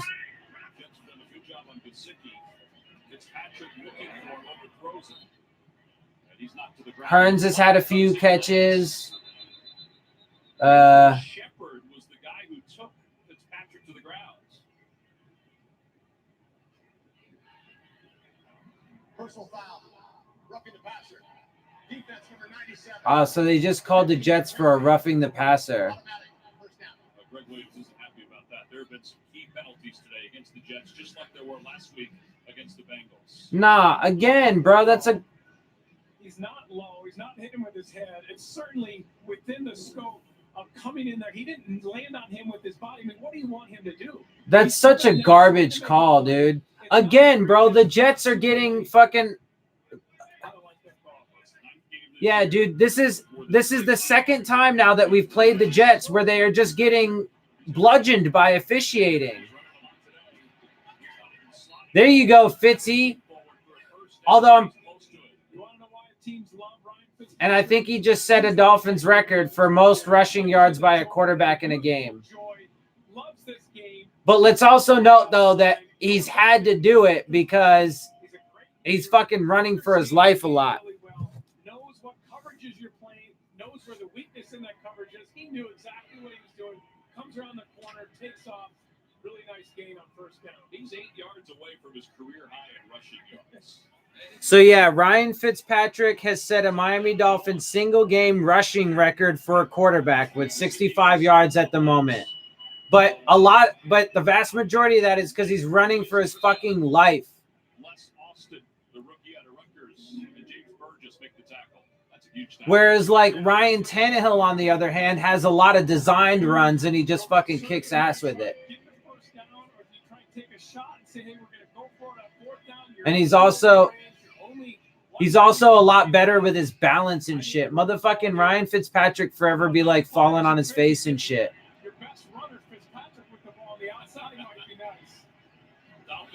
That's half the reason why you see him like lunge forward a lot of the time, because he's always fucking tripping himself. He's shaking himself, not the defenders. Come on. Oh. I mean, I guess they're going to fucking try another field goal. Fuck, man. Nathan Shepard, get in there, get pressure very quickly and hit Ryan Fitzpatrick before he can deliver that ball. Dude, kick the field goal. They just made a field goal.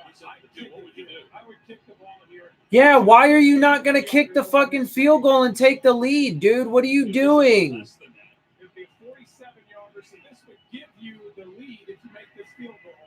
Maybe Fitzpatrick's going to try to get them to jump. Play clock is down to 1, now 0. That's what he did. Call the timeout. All right. First charge timeout. Miami. All right. I was going to say, bro, like, so they might have just tried to, like, I mean, but they didn't,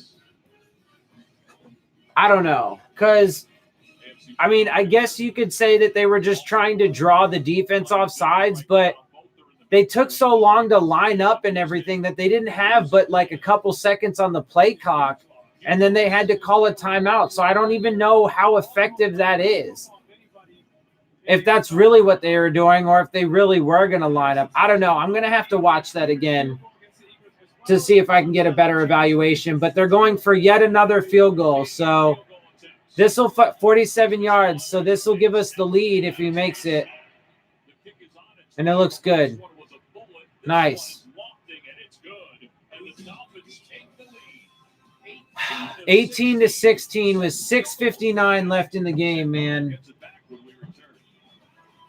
We can still fucking win this, baby. Come on. Yeah, we're up 2. What's the Dolphins' record for field goal attempts? I don't know, but I'm pretty sure Jason Sanders is actually pretty close to setting a Dolphins field goal record in a game because he now has 6. He's made 6, but has 7 attempts. Xeljanz can lower your ability to fight infections like TB. Don't start Xeljanz if you have an infection. Taking a higher than recommended dose of Xeljanz for RA can increase risk of death. Serious, sometimes fatal infections, cancers, including lymphoma, and blood clots have happened, as have tears in the stomach or intestines, serious allergic reactions, and changes in lab results. Tell your doctor if you've been somewhere fungal infections are common, or if you've had TB, hepatitis B or C, or are prone to infections. Don't let another morning go by without asking. I mean, about Xeljanz. yeah, I mean, this is a pretty this game has been pretty garbage overall. But man, I'll take the fucking win, bro. These players, man.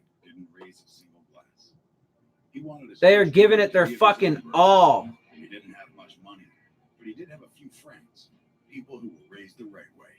Over 100. And you know, to be fair to the coaching staff, while their names might not be on our bottle, it's because of them. They haven't done anything like spectacular to this point to give them like, you know, a bunch of good credit like last week. Like, you know, they haven't called anything spectacular to really give us the edge, especially considering the fact that Fitzpatrick is like hella inaccurate right now or today. But they did kind of set us up with a disadvantage out the gate by having Shaq Calhoun and Taco Charlton as, you know, random ass mysterious inactives yet again. And I'm going to relook at that that play, that fourth down or was it fourth down? Yeah, that fourth and one play right before the field goal. Because it looked like they were about to go for it, and that would have been unnecessarily over aggressive. Just go for the field goal. But they ended up calling a timeout, so you could say that they were just trying to draw the defense off sides. On the other hand, by the time they even got up to the line of scrimmage and got it all ready and he started calling his cadence, there was only like a few seconds left on the play clock. So normally, or like, you know, I think there was maybe like 3 seconds left on the play clock. Normally you want to have like 5 or 7 seconds so that way you can kind of bait them a couple times. You can try and, you know, do a full cadence and get, you know, a couple like switch ups and see if you can draw them. But he didn't really have time to do it. But I want to double check on that.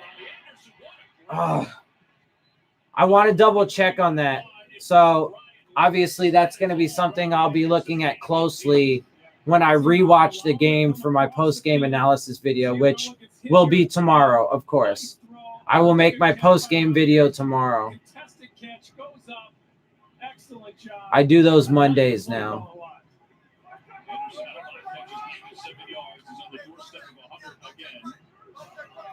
Come on, man. Come on, D. We need to get another stop. We've been stopping them for a minute now. Come on. You know, that's another play where Sam Darnold has an opportunity. It was not the primary route. It was an adjustment. Yeah, that's the thing though, is so the Dolphins have had some stops. They've had a couple stops, right? But the Jets have also hurt themselves with penalties. Sam Darnold's been pretty inaccurate as well. They've had some drop passes. So they've been hurting themselves quite a bit as well, too. Just for the full context.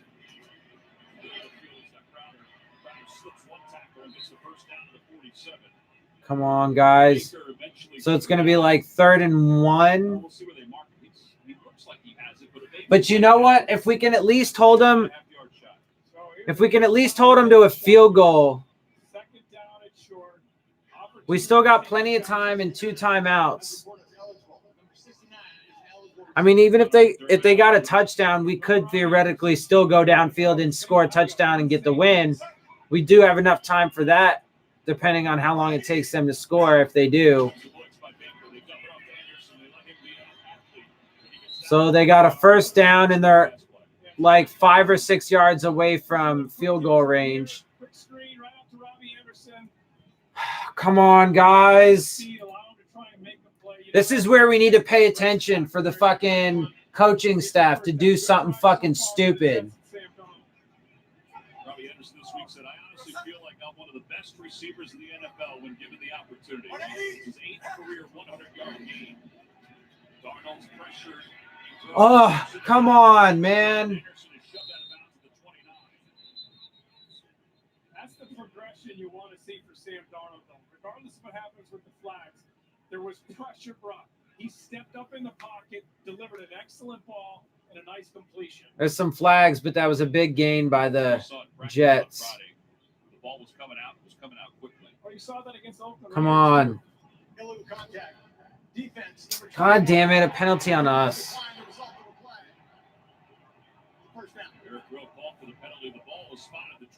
Illegal fucking use of hands from Eric Rowe. crossing routes underneath. Come on. Coverage over the top. Using his speed to get all. But that won't actually show up in the stats though, because they only show the accepted penalties in the stats. Come on, man. 4:56 left in the game, baby. Come on. They're on the Dolphins' 28-yard line. Can we get any fucking pressure? Oh, nearly picked. That was good coverage by Ryan Lewis. Wide receivers all over the field that were open. The one place he should have gone was to Robbie Anderson, and he underthrows that ball. Very lucky that wasn't intercepted. But yeah, that was an underthrown ball to Robbie Anderson, but Ryan Lewis was in place, almost got the pick. Man, we really could have used that, though. That could have helped seal the fucking game, man. Come on. It's a run play on 2nd and 10. They pick up like 4. First time this year, a Jets running back has rushed for more than 70 yards. And it's Powell who now has 70 stacker. I mean, in off-season, you go out, you spend all the money, you bring in Le'Veon Bell. And whether or not you want to or not with Adam Gase, you have to find a way to use him and to use him effectively and take advantage of his talent. Adam Gase hasn't done that. That's on him. He doesn't want to use Bell. He doesn't want Bell, period. Oh, thank God. Overthrew Anderson on 3rd and 6. Oh, he was wide open in the end zone. So close. Just overthrew him. See, but that's part of it, right? Because the Dolphins' defense hasn't really even been that great. Like, they've been okay. They've made a couple plays, had a stop here and there. But a lot of the penalties and the drop passes and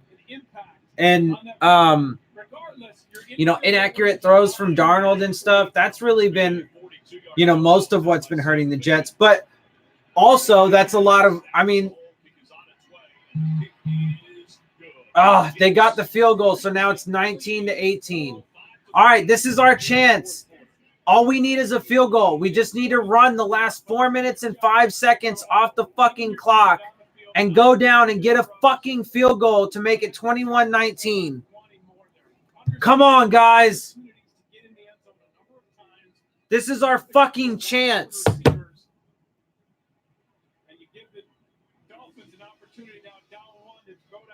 4 minutes, 5 seconds. We have 2 timeouts. We don't need to use the timeouts, okay?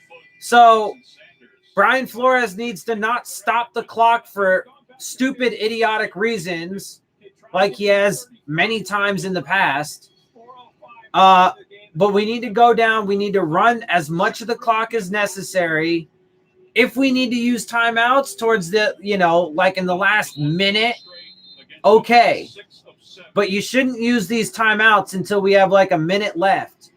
And that's only if we need, we need a little extra time or less, maybe even like 30 seconds, 45 seconds. But certainly not until then. Let the 2-minute warning go. And then you got 2 timeouts after that. You got the ball. Your fucking fate is in your hands right now. Also, we hit Cole Beasley for a 2-point play. They cut the margin from Baltimore 24-17. Back to you guys. Yeah, a team that hurts itself the least. Yeah, well, when the coaching staff goes into the game putting us at disadvantages, that shows why we're usually the one on the back end of that. Come on, guys. This is your fucking opportunity.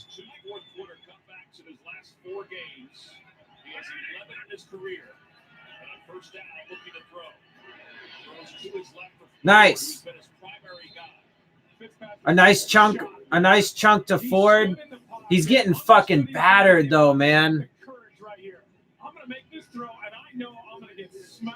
It's that you could have called a penalty there though. That could have been a fucking helmet to helmet penalty. The roughing the passer before, no. But that one you could have called it. But okay, fine. So we'll call it a wash.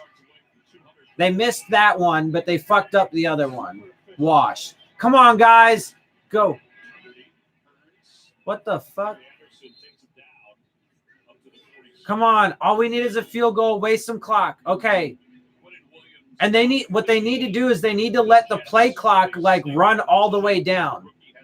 3 minutes, 7 seconds. Come on, baby. Let the play clock run down. It's 2nd and 4. We're on the Dolphins. We're on our own 47. Man, I couldn't think for shit there for a second. We're on our own 47. It's 2nd and 4. There you go. Isaiah Ford having a good game, man. Come on, we're almost in field goal range, baby. Oh, I am thankful that Balaj is injured because the fucking coaching staff would insist on using him and lose us this fucking game. Come on. Oh, Fitzy. Fitzy doing some squiggly shit. But there's a holding call on us. God damn it.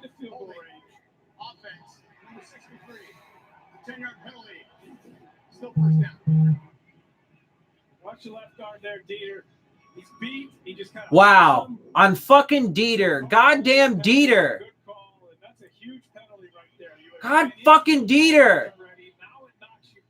See? If you're the Jets right here, you got to get pressure on Ryan Fitzpatrick. Dieter didn't start today. Fucking Dieter's been having it's still first down, so it's 1st and 20. We're still all right because we still got the 2-minute warning and 2 fucking timeouts, so we don't need to stress it. We're about 15 or so yards-ish, 15-ish yards from field goal range. Yeah, baby, there you go. Allen Hurns down to field goal range. Okay, it's going to run to the 2-minute warning. We are like right on the edge of field goal range, baby. We got this. Come on, baby. Just move forward as much as you can so you can get as easy a field goal as possible, if not a touchdown. Come on, boys. Don't fuck this up, you fucking coaching staff bitches.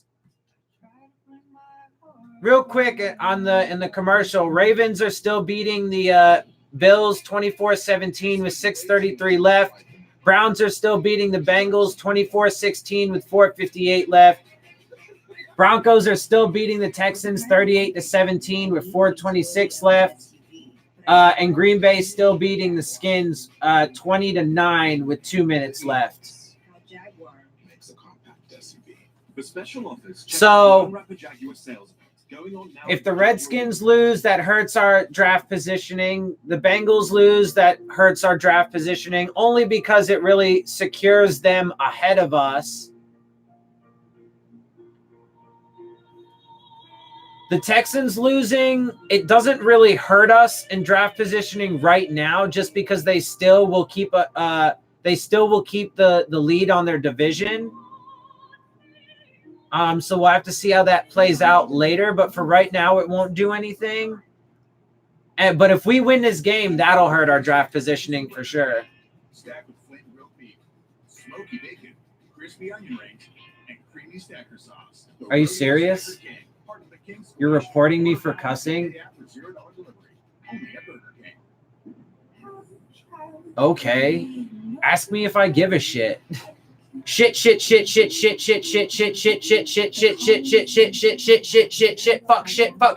shit. You gonna report me now? Go for it. So you're Patrick's new safe. Yeah, that's me. Fucking stupid. Mahomes and Otto? Come on. No. Get it. Steph? Come on, guys. It's word craft. So yeah, it will be The NFL on it will be interesting to see how the draft board does play out after this game. You're retarded. You're retarded for a couple reasons. You're retarded if you think that YouTube is going to ban me because I'm cursing. You're a fucking moron. So we'll start there. Second off, if you think that you're going to come in here and talk shit to me, let me let you understand something, brother. People don't come into my channel and talk shit and offend me, trigger me, or none of that because you're an idiot. and I don't care about you. I trigger other people. So I'm glad that you're here. Please stay and enjoy my channel, and please continue to be triggered. I do have 222 subscribers. Absolutely. Thank you for pointing that out. And I'm continuing to grow, and I will continue to grow.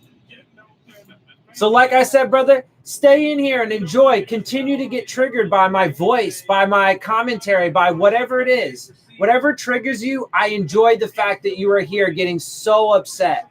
So continue to get upset. It brings me happiness. You're a fool if you think that you're going to really upset me. So enjoy. I welcome you to my channel. Come on, baby. Second down. It was like a loss of a yard, but that's okay. Or a second down now because it was like a loss of a yard. Jets took a timeout to preserve some clock. It was a loss of 2 yards, 2nd and 12. But we are in field goal range, man. Come on. They're trying to secure some time so that way they can fucking keep haul that bitch. They had almost the pick six he thought it was. Had the 2 penalties that were really big penalties. The one was a holding. That was a questionable penalty for sure. Oh, come on, guys. We are on the cusp. We're definitely, I mean, this is a pretty easy field goal. So we just need to take care of the ball from here. Come on. Oh, my God. Oh, thank God you held on to that fucking ball. I don't give a fuck about the sack. It's still a pretty easy field goal from here. I'm just glad he didn't fucking lose that shit with a fumble, trying to be all fancy and shit. Look at him. Tuck that shit. There you go. Tuck the fucking ball. Woo! All right. It's 3rd and 15, but that's fine. I don't care. Throw, you know, if it's an incomplete pass, whatever. If you only pick up a few yards, whatever, you're still in field goal range. Jason Sanders fucking can make this. He's already made a few. He missed one, but he's also made 6, and a few of them that are far longer than this. Come on, baby. We got this.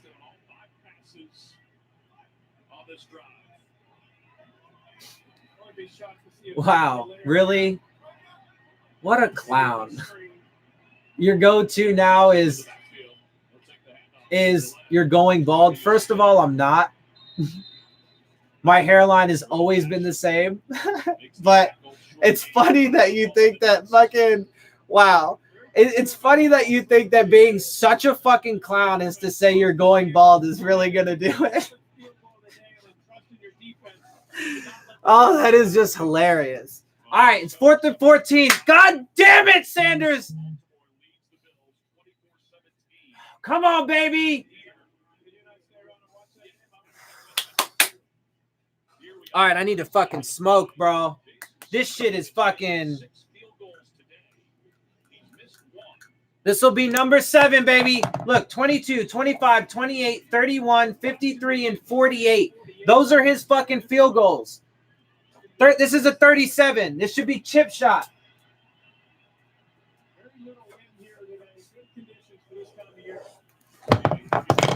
Come on!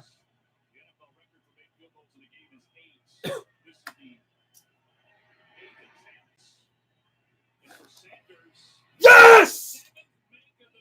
Come on, baby! We got a minute and a half left. Let's go. Come on. Defense, defense, defense, defense, defense.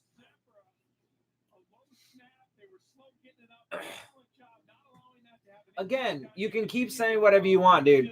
You're not going to offend me at all. I'm 30 and I live with my parents. So fucking what? You're getting banned for smoking on tube. Yeah, right. Okay, keep trying. What else do you got? Keep firing away, bro. Let's go. You ain't got shit, homie. Let's roll, son. You ain't got shit. Keep with your weak ass fucking attacks. You're a fucking clown. Bet. Come on, baby. Let's go.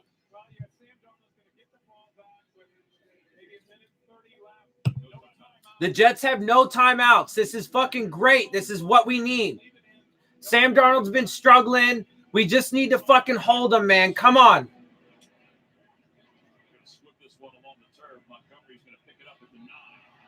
Squib kick. Come on.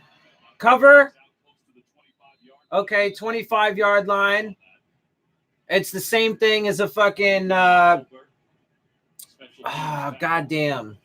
All right, so for Pickett, you probably have to get to 35. Yeah, I watched him in warm-ups. You're such a clown, dude. 54, 35 would be a 53. He did make a 54 as well, but yeah, I love the fact that Sam Darnold's in this situation. So now your fucking go-to is to make threats? All right, bruh. Go for it. You don't scare me. Oh, no, come on. Oh, my God, come on.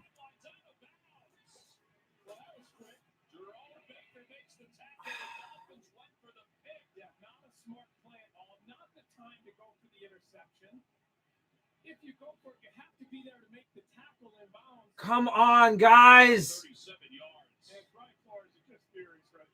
did everything we wanted to do. We used our 3 timeouts. We made the field goal. And on the first play, we make a dumb play. We go for the pick, and we let them get all the way down. Oh, come on, guys.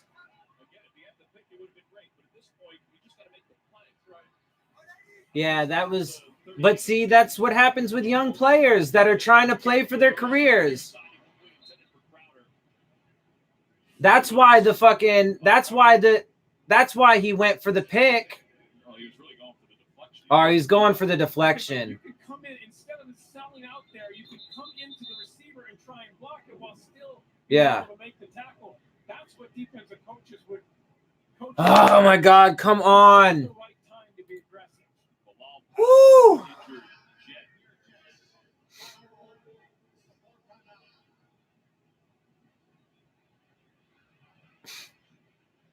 Wow. Biggest fucking clown. Which turned into a long play for the Jets. Wow, dude. You're literally like in fucking middle school. Okay. You're such a fucking child, bro. And you are now not even worth my time, so you get no more recognition. All right, let's see. Some games ended. So the Redskins did lose to Green Bay. So that helps to solidify their position ahead of us. Come on! Sack him! Yes! Yes! Yes! Sack on fucking Darnold! Fuck yes! Let's fucking roll this shit! Clock's ticking, baby, under a minute! Let's go!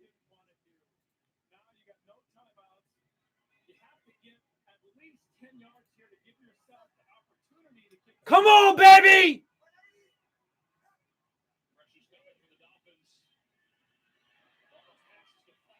Yes! 4th and 17, baby!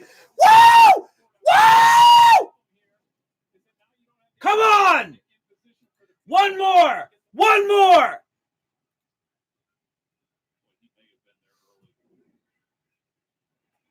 Come on, baby, let's go! One more play, let's do this!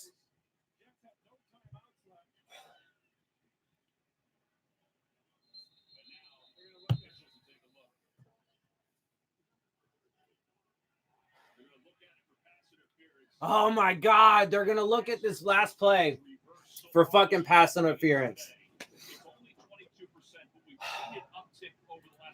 The last 2 weeks, there were 6 challenges, 3 overturns, and some of the plays that you didn't see overturned earlier in the year, you saw overturned in the last 2 weeks. So here you go, you're coming in. I think that's pass interference. Yeah, it's the right hand on the back.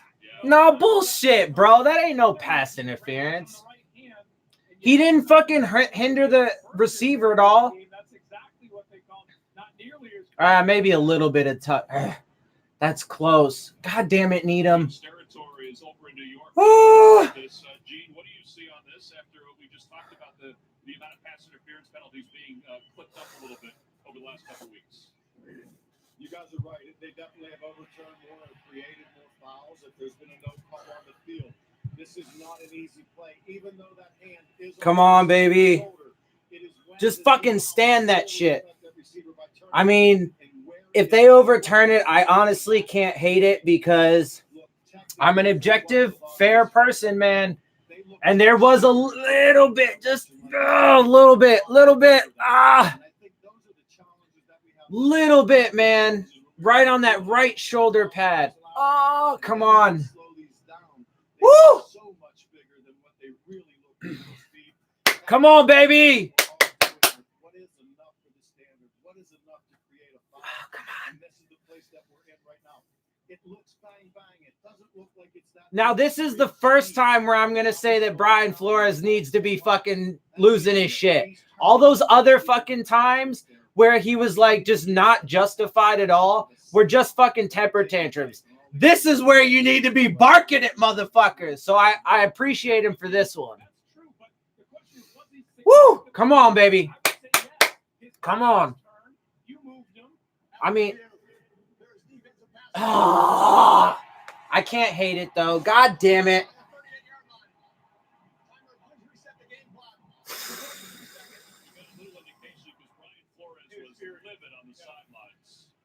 Yeah, I mean, that's why he was pissed. But, I mean, at the same time, though, like I said, I can't hate on it, man, because there was that little bit of tug on the right shoulder pad. I think better and more accurately, but coaches are furious because of what happened in the beginning of the year. Come on. Fuck! They're still, like, on the very back edge of field goal range. So it's not over yet. 43 seconds, but they get a fresh set of downs. 1st and 10. Come on. Come on, come on, come on, come on, guys. Oh, they just picked up like 11 yards. Great play by Sam Darnold. Didn't know where to go. Started to get a little nervous in there. Then stepped out. Fouled Montgomery. Hit his check down. That's what you're supposed to do. Come on, baby.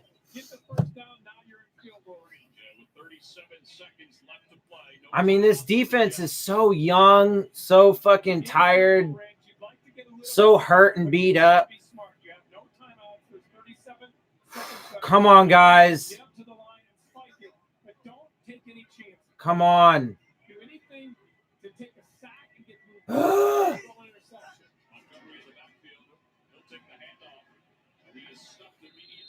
All right, so a loss of maybe a yard or two. Looks like Adam Gase is content to just run this down, spike it, and then bring Sam Pickett in to win the game. Fuck. Yeah, they're just going to run the clock out and go for the field goal. They're going to spike the ball with just like a couple seconds left, and then they're going to go for the field goal. 3 seconds left, and they're going to kick the field goal. You're looking at a 44-yard field, a kick you should make, but it's certainly a lot easier if you get 5-6 more yards. You get it inside of 40. Sam Pickett 9 of 14 on the year. His first real opportunity to be the kicker. This is a huge kick in his career for this Jets organization. It'll be a 44-yard field goal attempt with 3 seconds left to win the game for the Jets. Good snap. Kick is on its way. God damn it, man.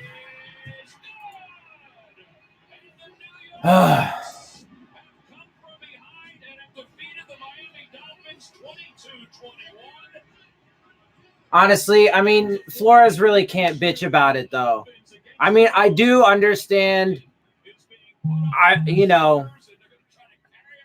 do understand being upset, but he really can't, honestly, even in this one. Like, I appreciate it a little bit in this one, but he really can't because Nick Needham, he had a little bit, man, and that was enough, dude. They had him. They had him. They had him. It was 4th and 17. You just don't get that fucking penalty. But see, that's what you get. That's the kind of shit that you get when you stack your team with a bunch of like waiver wire guys, undrafted free agents, nobodies, and your team is drastically stripped of like talent, leadership, proven production, all of those things, right? When you do that, when you intentionally do that to your roster, you're going to end up having situations where young players make stupid mistakes. So, I mean, really, Flores can't be fucking mad. He can't be mad because his player fucking made a stupid rookie mistake, but it's his fault for making sure that the entire team is stacked with players like that. And I mean, the past couple weeks, penalties have been an issue. So, I mean, it is what it is, man. It is what it is. Texans did lose. Skins lost. We lost. So that's our 10th loss. I mean, we still got some winnable games, man. We could still beat the Giants next week. It looks like the Browns are going to end up beating the Bengals. Looks like the Ravens are going to beat the Bills. Fuck me, man. I mean, keep the drive alive or a potential game-tying touchdown. Well, that shit is what it is, man. It is what it is.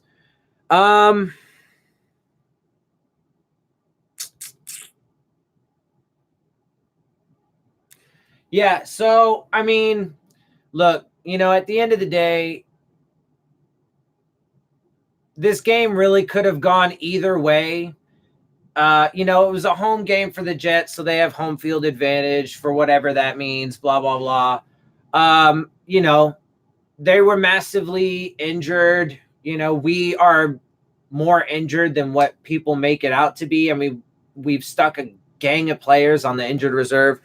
And then, of course, the front office and the coaching staff, by the direction of Stephen Ross, intentionally made this team young, inexperienced, lacking in leadership, lacking in talent, lacking in all of those things.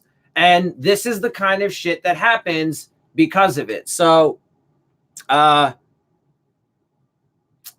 coaching staff gets the credit, man, because the fucking players definitely gave it their all. They did everything they could. I mean, if Jason Sanders didn't miss that one kick, there's a couple things, but I mean, honestly, bro, it falls again firmly onto, and then of course, why did you have Shaq Calhoun mysteriously not in the game? Why did you mysteriously not have Taco Charlton in the game, right? Why were they inactive for just absolutely no reason? Where was Chandler Cox again? I mean, he totally disappeared yet again. So, I mean, there's a couple things that, there's a couple things that this coaching staff certainly did that hurt this team. And, it is what it is. And then, of course, like I said, the systemic way that the front office and the coaching staff designed the team right from Jump Street. And this is the kind of shit you get.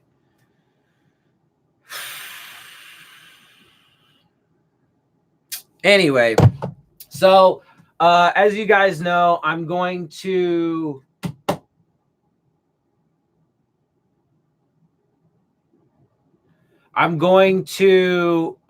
do my post-game analysis video tomorrow.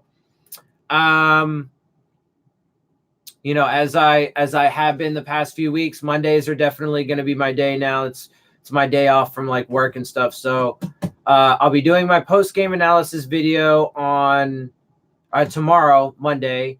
And I'm gonna rewatch it. Obviously, I want to, do the film study. I want to, take notes and get everything together so I can, have a good informative video for you guys. Yeah, I mean, I don't know. Like I said, this game could have gone either way. And really looking at just real quick, looking at the four things, right? The four things that I've been looking at for the past few games. Were we able to win? No. How competitive were we? Well, I mean, the defense played okay, a couple times. Like they had a couple plays, a couple stops. But overall, I mean, there were missed assignments, bad communication, lots of, there were a fair amount of penalties, rookie mistakes, those kinds of things. But they fought hard for sure. The offense, I mean, they moved the ball a little bit, and Jason Sanders was hammering away field goals all game. But except for the one he missed. But other than that, I mean, obviously they weren't very spectacular. So, overall, I mean, like if I had to give it like a letter grade, I mean, maybe a C, because the players, man, certainly were giving it their all. But I mean, that's where you get that Nick Needham penalty. I mean, he's trying to make a play in crunch time, and he's a young, inexperienced player. He was an undrafted free agent, and that's what you get when you stack a team like this. So, injuries, obviously, we trended down in that regard. I mean, we lost Parker and Wilson to, concussions. And what's the last one? Bright spots. What were the bright spots? Patrick Laird did some good things. Nick Needham did do some good things, but then he kind of like took it away. He negated the good things that he did in this game because of that. Stephen Parker had that interception.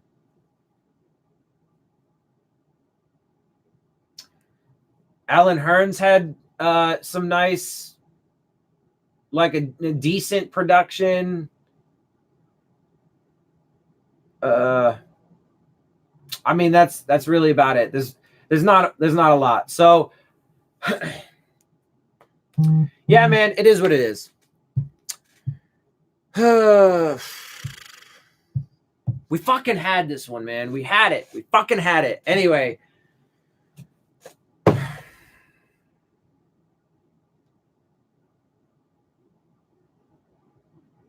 All right. I'm over it. So I had a good week. This wasn't exactly how I wanted to end it. I definitely want to get the win, but it is what it is.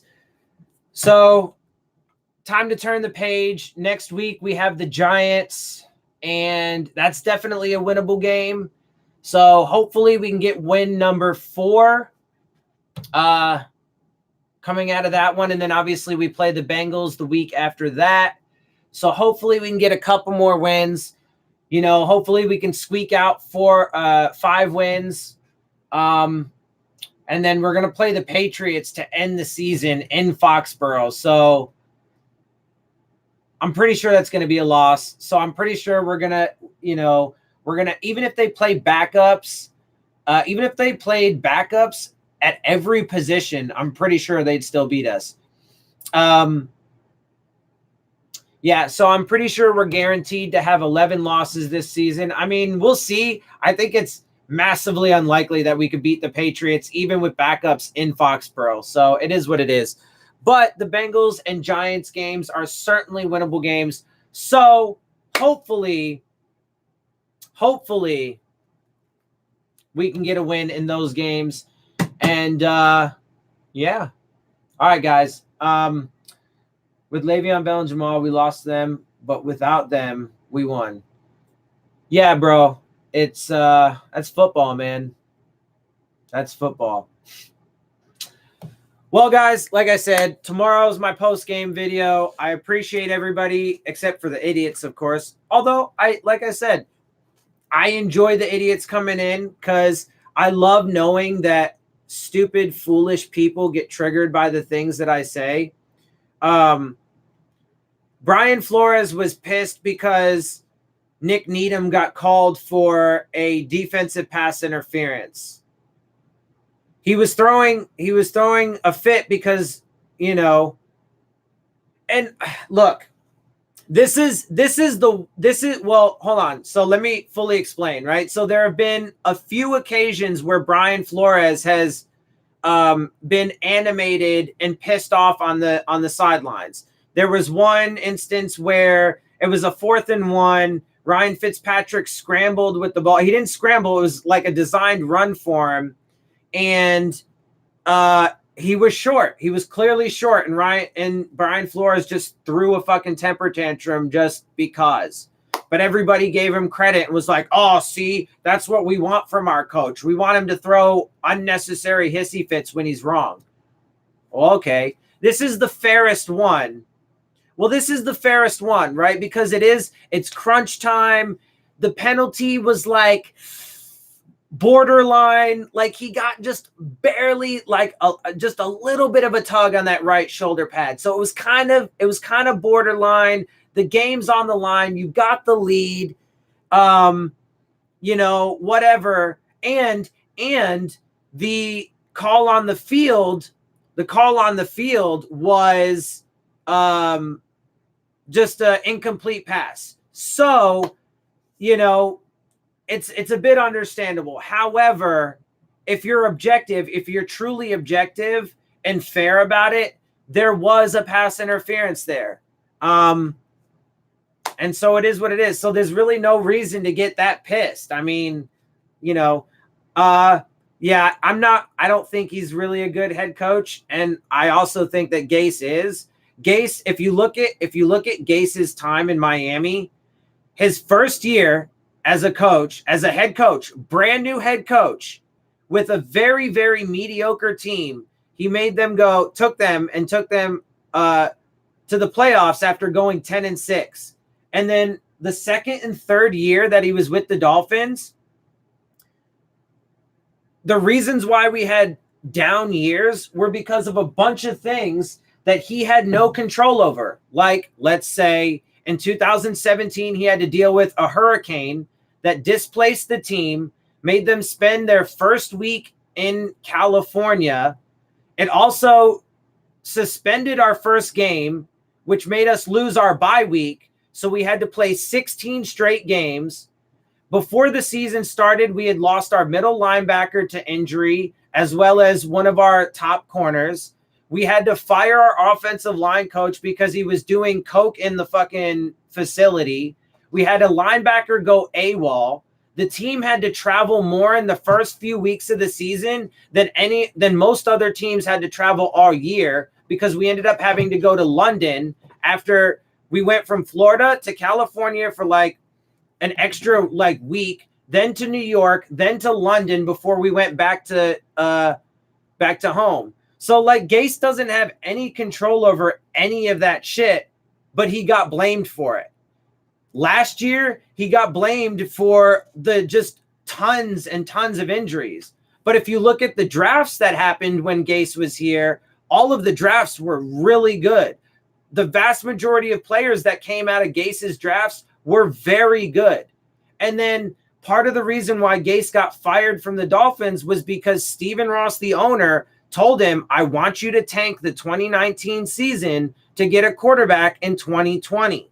And he refused. Gase is a really good coach. He's a good head coach. He's got what it takes. He just needs to not be blamed for things that are not his fault and given an opportunity. I think that he will do very well. Let's see. At least the idiots have some adult supervision here. Yeah, they get to let them play. Same with Todd Bowles with the Jets. Gase is supposed to be a quarterback whisperer and an offensive genius, but Sam is. Yes, but it's not the full context, brother. It's not the full context, right? There are other things that go into it. The offensive line is struggling. You guys have had massive injuries this year. So many injuries to the Jets. Gase, it cannot be blamed for that. Okay, not only that, but Gase can't be blamed for the coach being fired before him. He can't be blamed for Todd Bowles being fired. He can't be blamed because the organization decided to fire their GM halfway through the season. He can't be blamed for the fact that Jamal Adams and Leonard Williams had internal issues with the organization that stemmed from prior to Gase's time there. Gase inherited all of that stuff.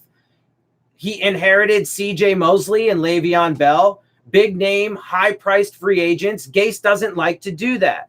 Gase likes to draft. He likes to draft well, and then he likes to bring in free agents that are cheap, but that have upside, And then the players that prove themselves, right, and that produce on the field, he wants to pay players in-house. He doesn't want to pay big-name free agents that are out of their prime or, what the fuck ever, right? He doesn't like that. So Gase inherited all of that shit. I'm telling you, brother, give Gase some time. Give him a few years, right? Give him a few years to get some drafts under his belt and to shape this team into his fucking image. Now, I did see reports that Adam Gase wasn't actually a huge fan of Sam Darnold. Now, that's the quarterback he has to work with. But it wouldn't be totally out of the realm of possibility if they do get a quarterback later. Now, they might not take a first-round quarterback necessarily, and they shouldn't. My philosophy is take a quarterback every year in rounds 3 or later. But they could take a mid-round quarterback the next couple years to develop behind Sam Darnold and maybe even take his place. And that's not out of the realm of possibility, right? No, Gase was not. That's not accurate at all, though. Gase was not a prima donna. If you watched him, like, almost every time, the dude was super, like, calm and collected. Like, he doesn't get overly emotional. He's just super matter-of-fact and to the point. He's just very honest and straight up. He just says it like it is. But he's also, with his guys, with his players, he mixes that, I believe, he mixes a nice balance of, I'm your friend, but I'm also your boss. And when people say that the locker room didn't like Gase with the Dolphins, there's really no evidence to suggest that. But there is evidence, like, let's say, Albert Wilson and other Kenny Stills and other players tweeting out after Gase got fired, support for Gase. There's also, there were also reports about when the word came out that there were players and coaches lined up outside of his office to wish him well. I'm telling you, brother, Gase is a really, really good fucking head coach, and he will do wonderful things.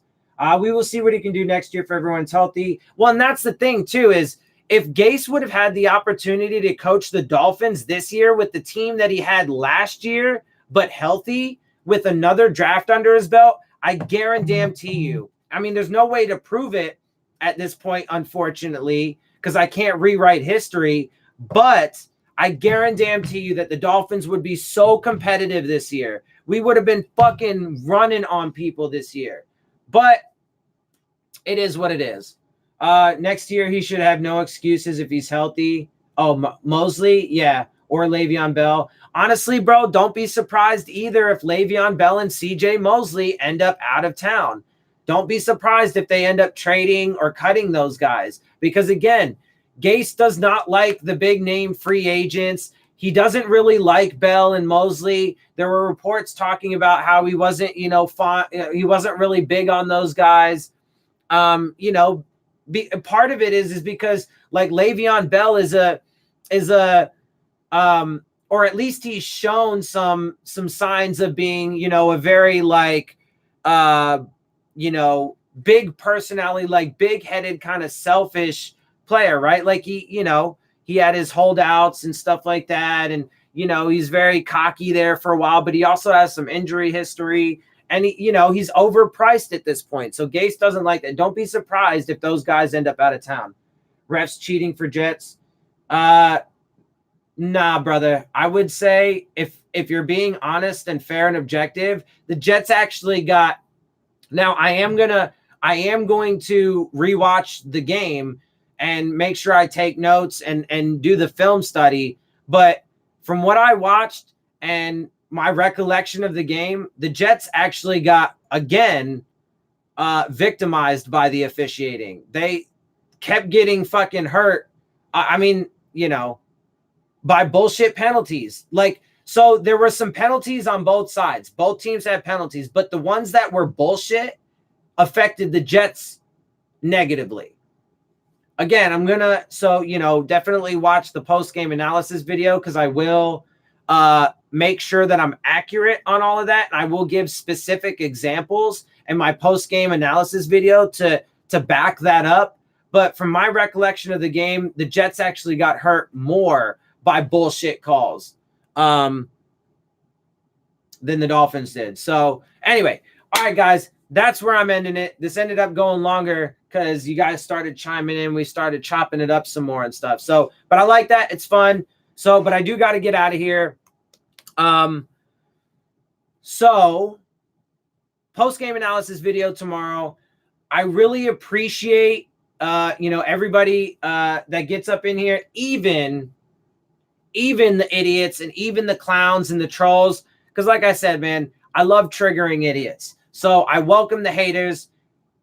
Come up in here too. It's a lot of fun clowning on you for all the haters. But everybody that's not a hater and just a reasonable, intellectual person, and then obviously my subscribers and so on and so forth. I appreciate all you guys jumping up in here and chopping it up with me. I appreciate the new subscribers. I know I got a few today. So I appreciate y'all. And, if you do like my content, I do live streams for all the games, for all the Dolphins games. I am considering that if I watch, Monday or Thursday night games that aren't Dolphins games, I might do live streams during those just to, have some more interaction with you guys. I'll definitely be doing live stream reactions for like the draft and big events like that. I am going to continue to try and find ways to do more stuff for you guys. Obviously, I'm open for, suggestions and comments. Obviously, I like you guys to appreciate it, Mark. Definitely. Thanks, man. If you guys have, I love all of your comments, right? I try and answer them and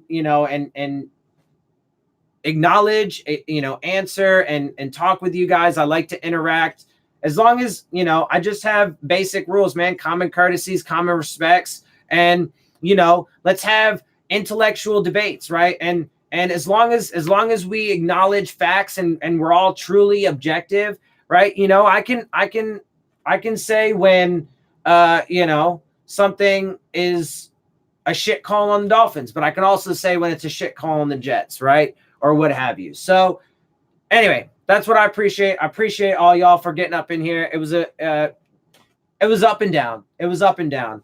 But it was certainly a ride. And we got a few games left. So let's look forward to next week. Y'all look forward to my video tomorrow. I'm going to get out of here. Make sure y'all share, my channel and my videos and stuff like that with people y'all know. Help spread the channel. I'm definitely trying to, get to that notable barrier, that 1,000. We are, growing steadily. And so I appreciate everybody for that. Help me to do that. The more I grow, and especially once I get to that 1,000 subscriber mark, then it can open up new doors for me and for the channel and for y'all. So let's get there. Help me to get there. We'll do it together. I'm gonna get out of here. I hope y'all enjoy it. It's been fun. It's been great. Fins up, baby. I'll see y'all tomorrow on my video, next week for the live stream. Later.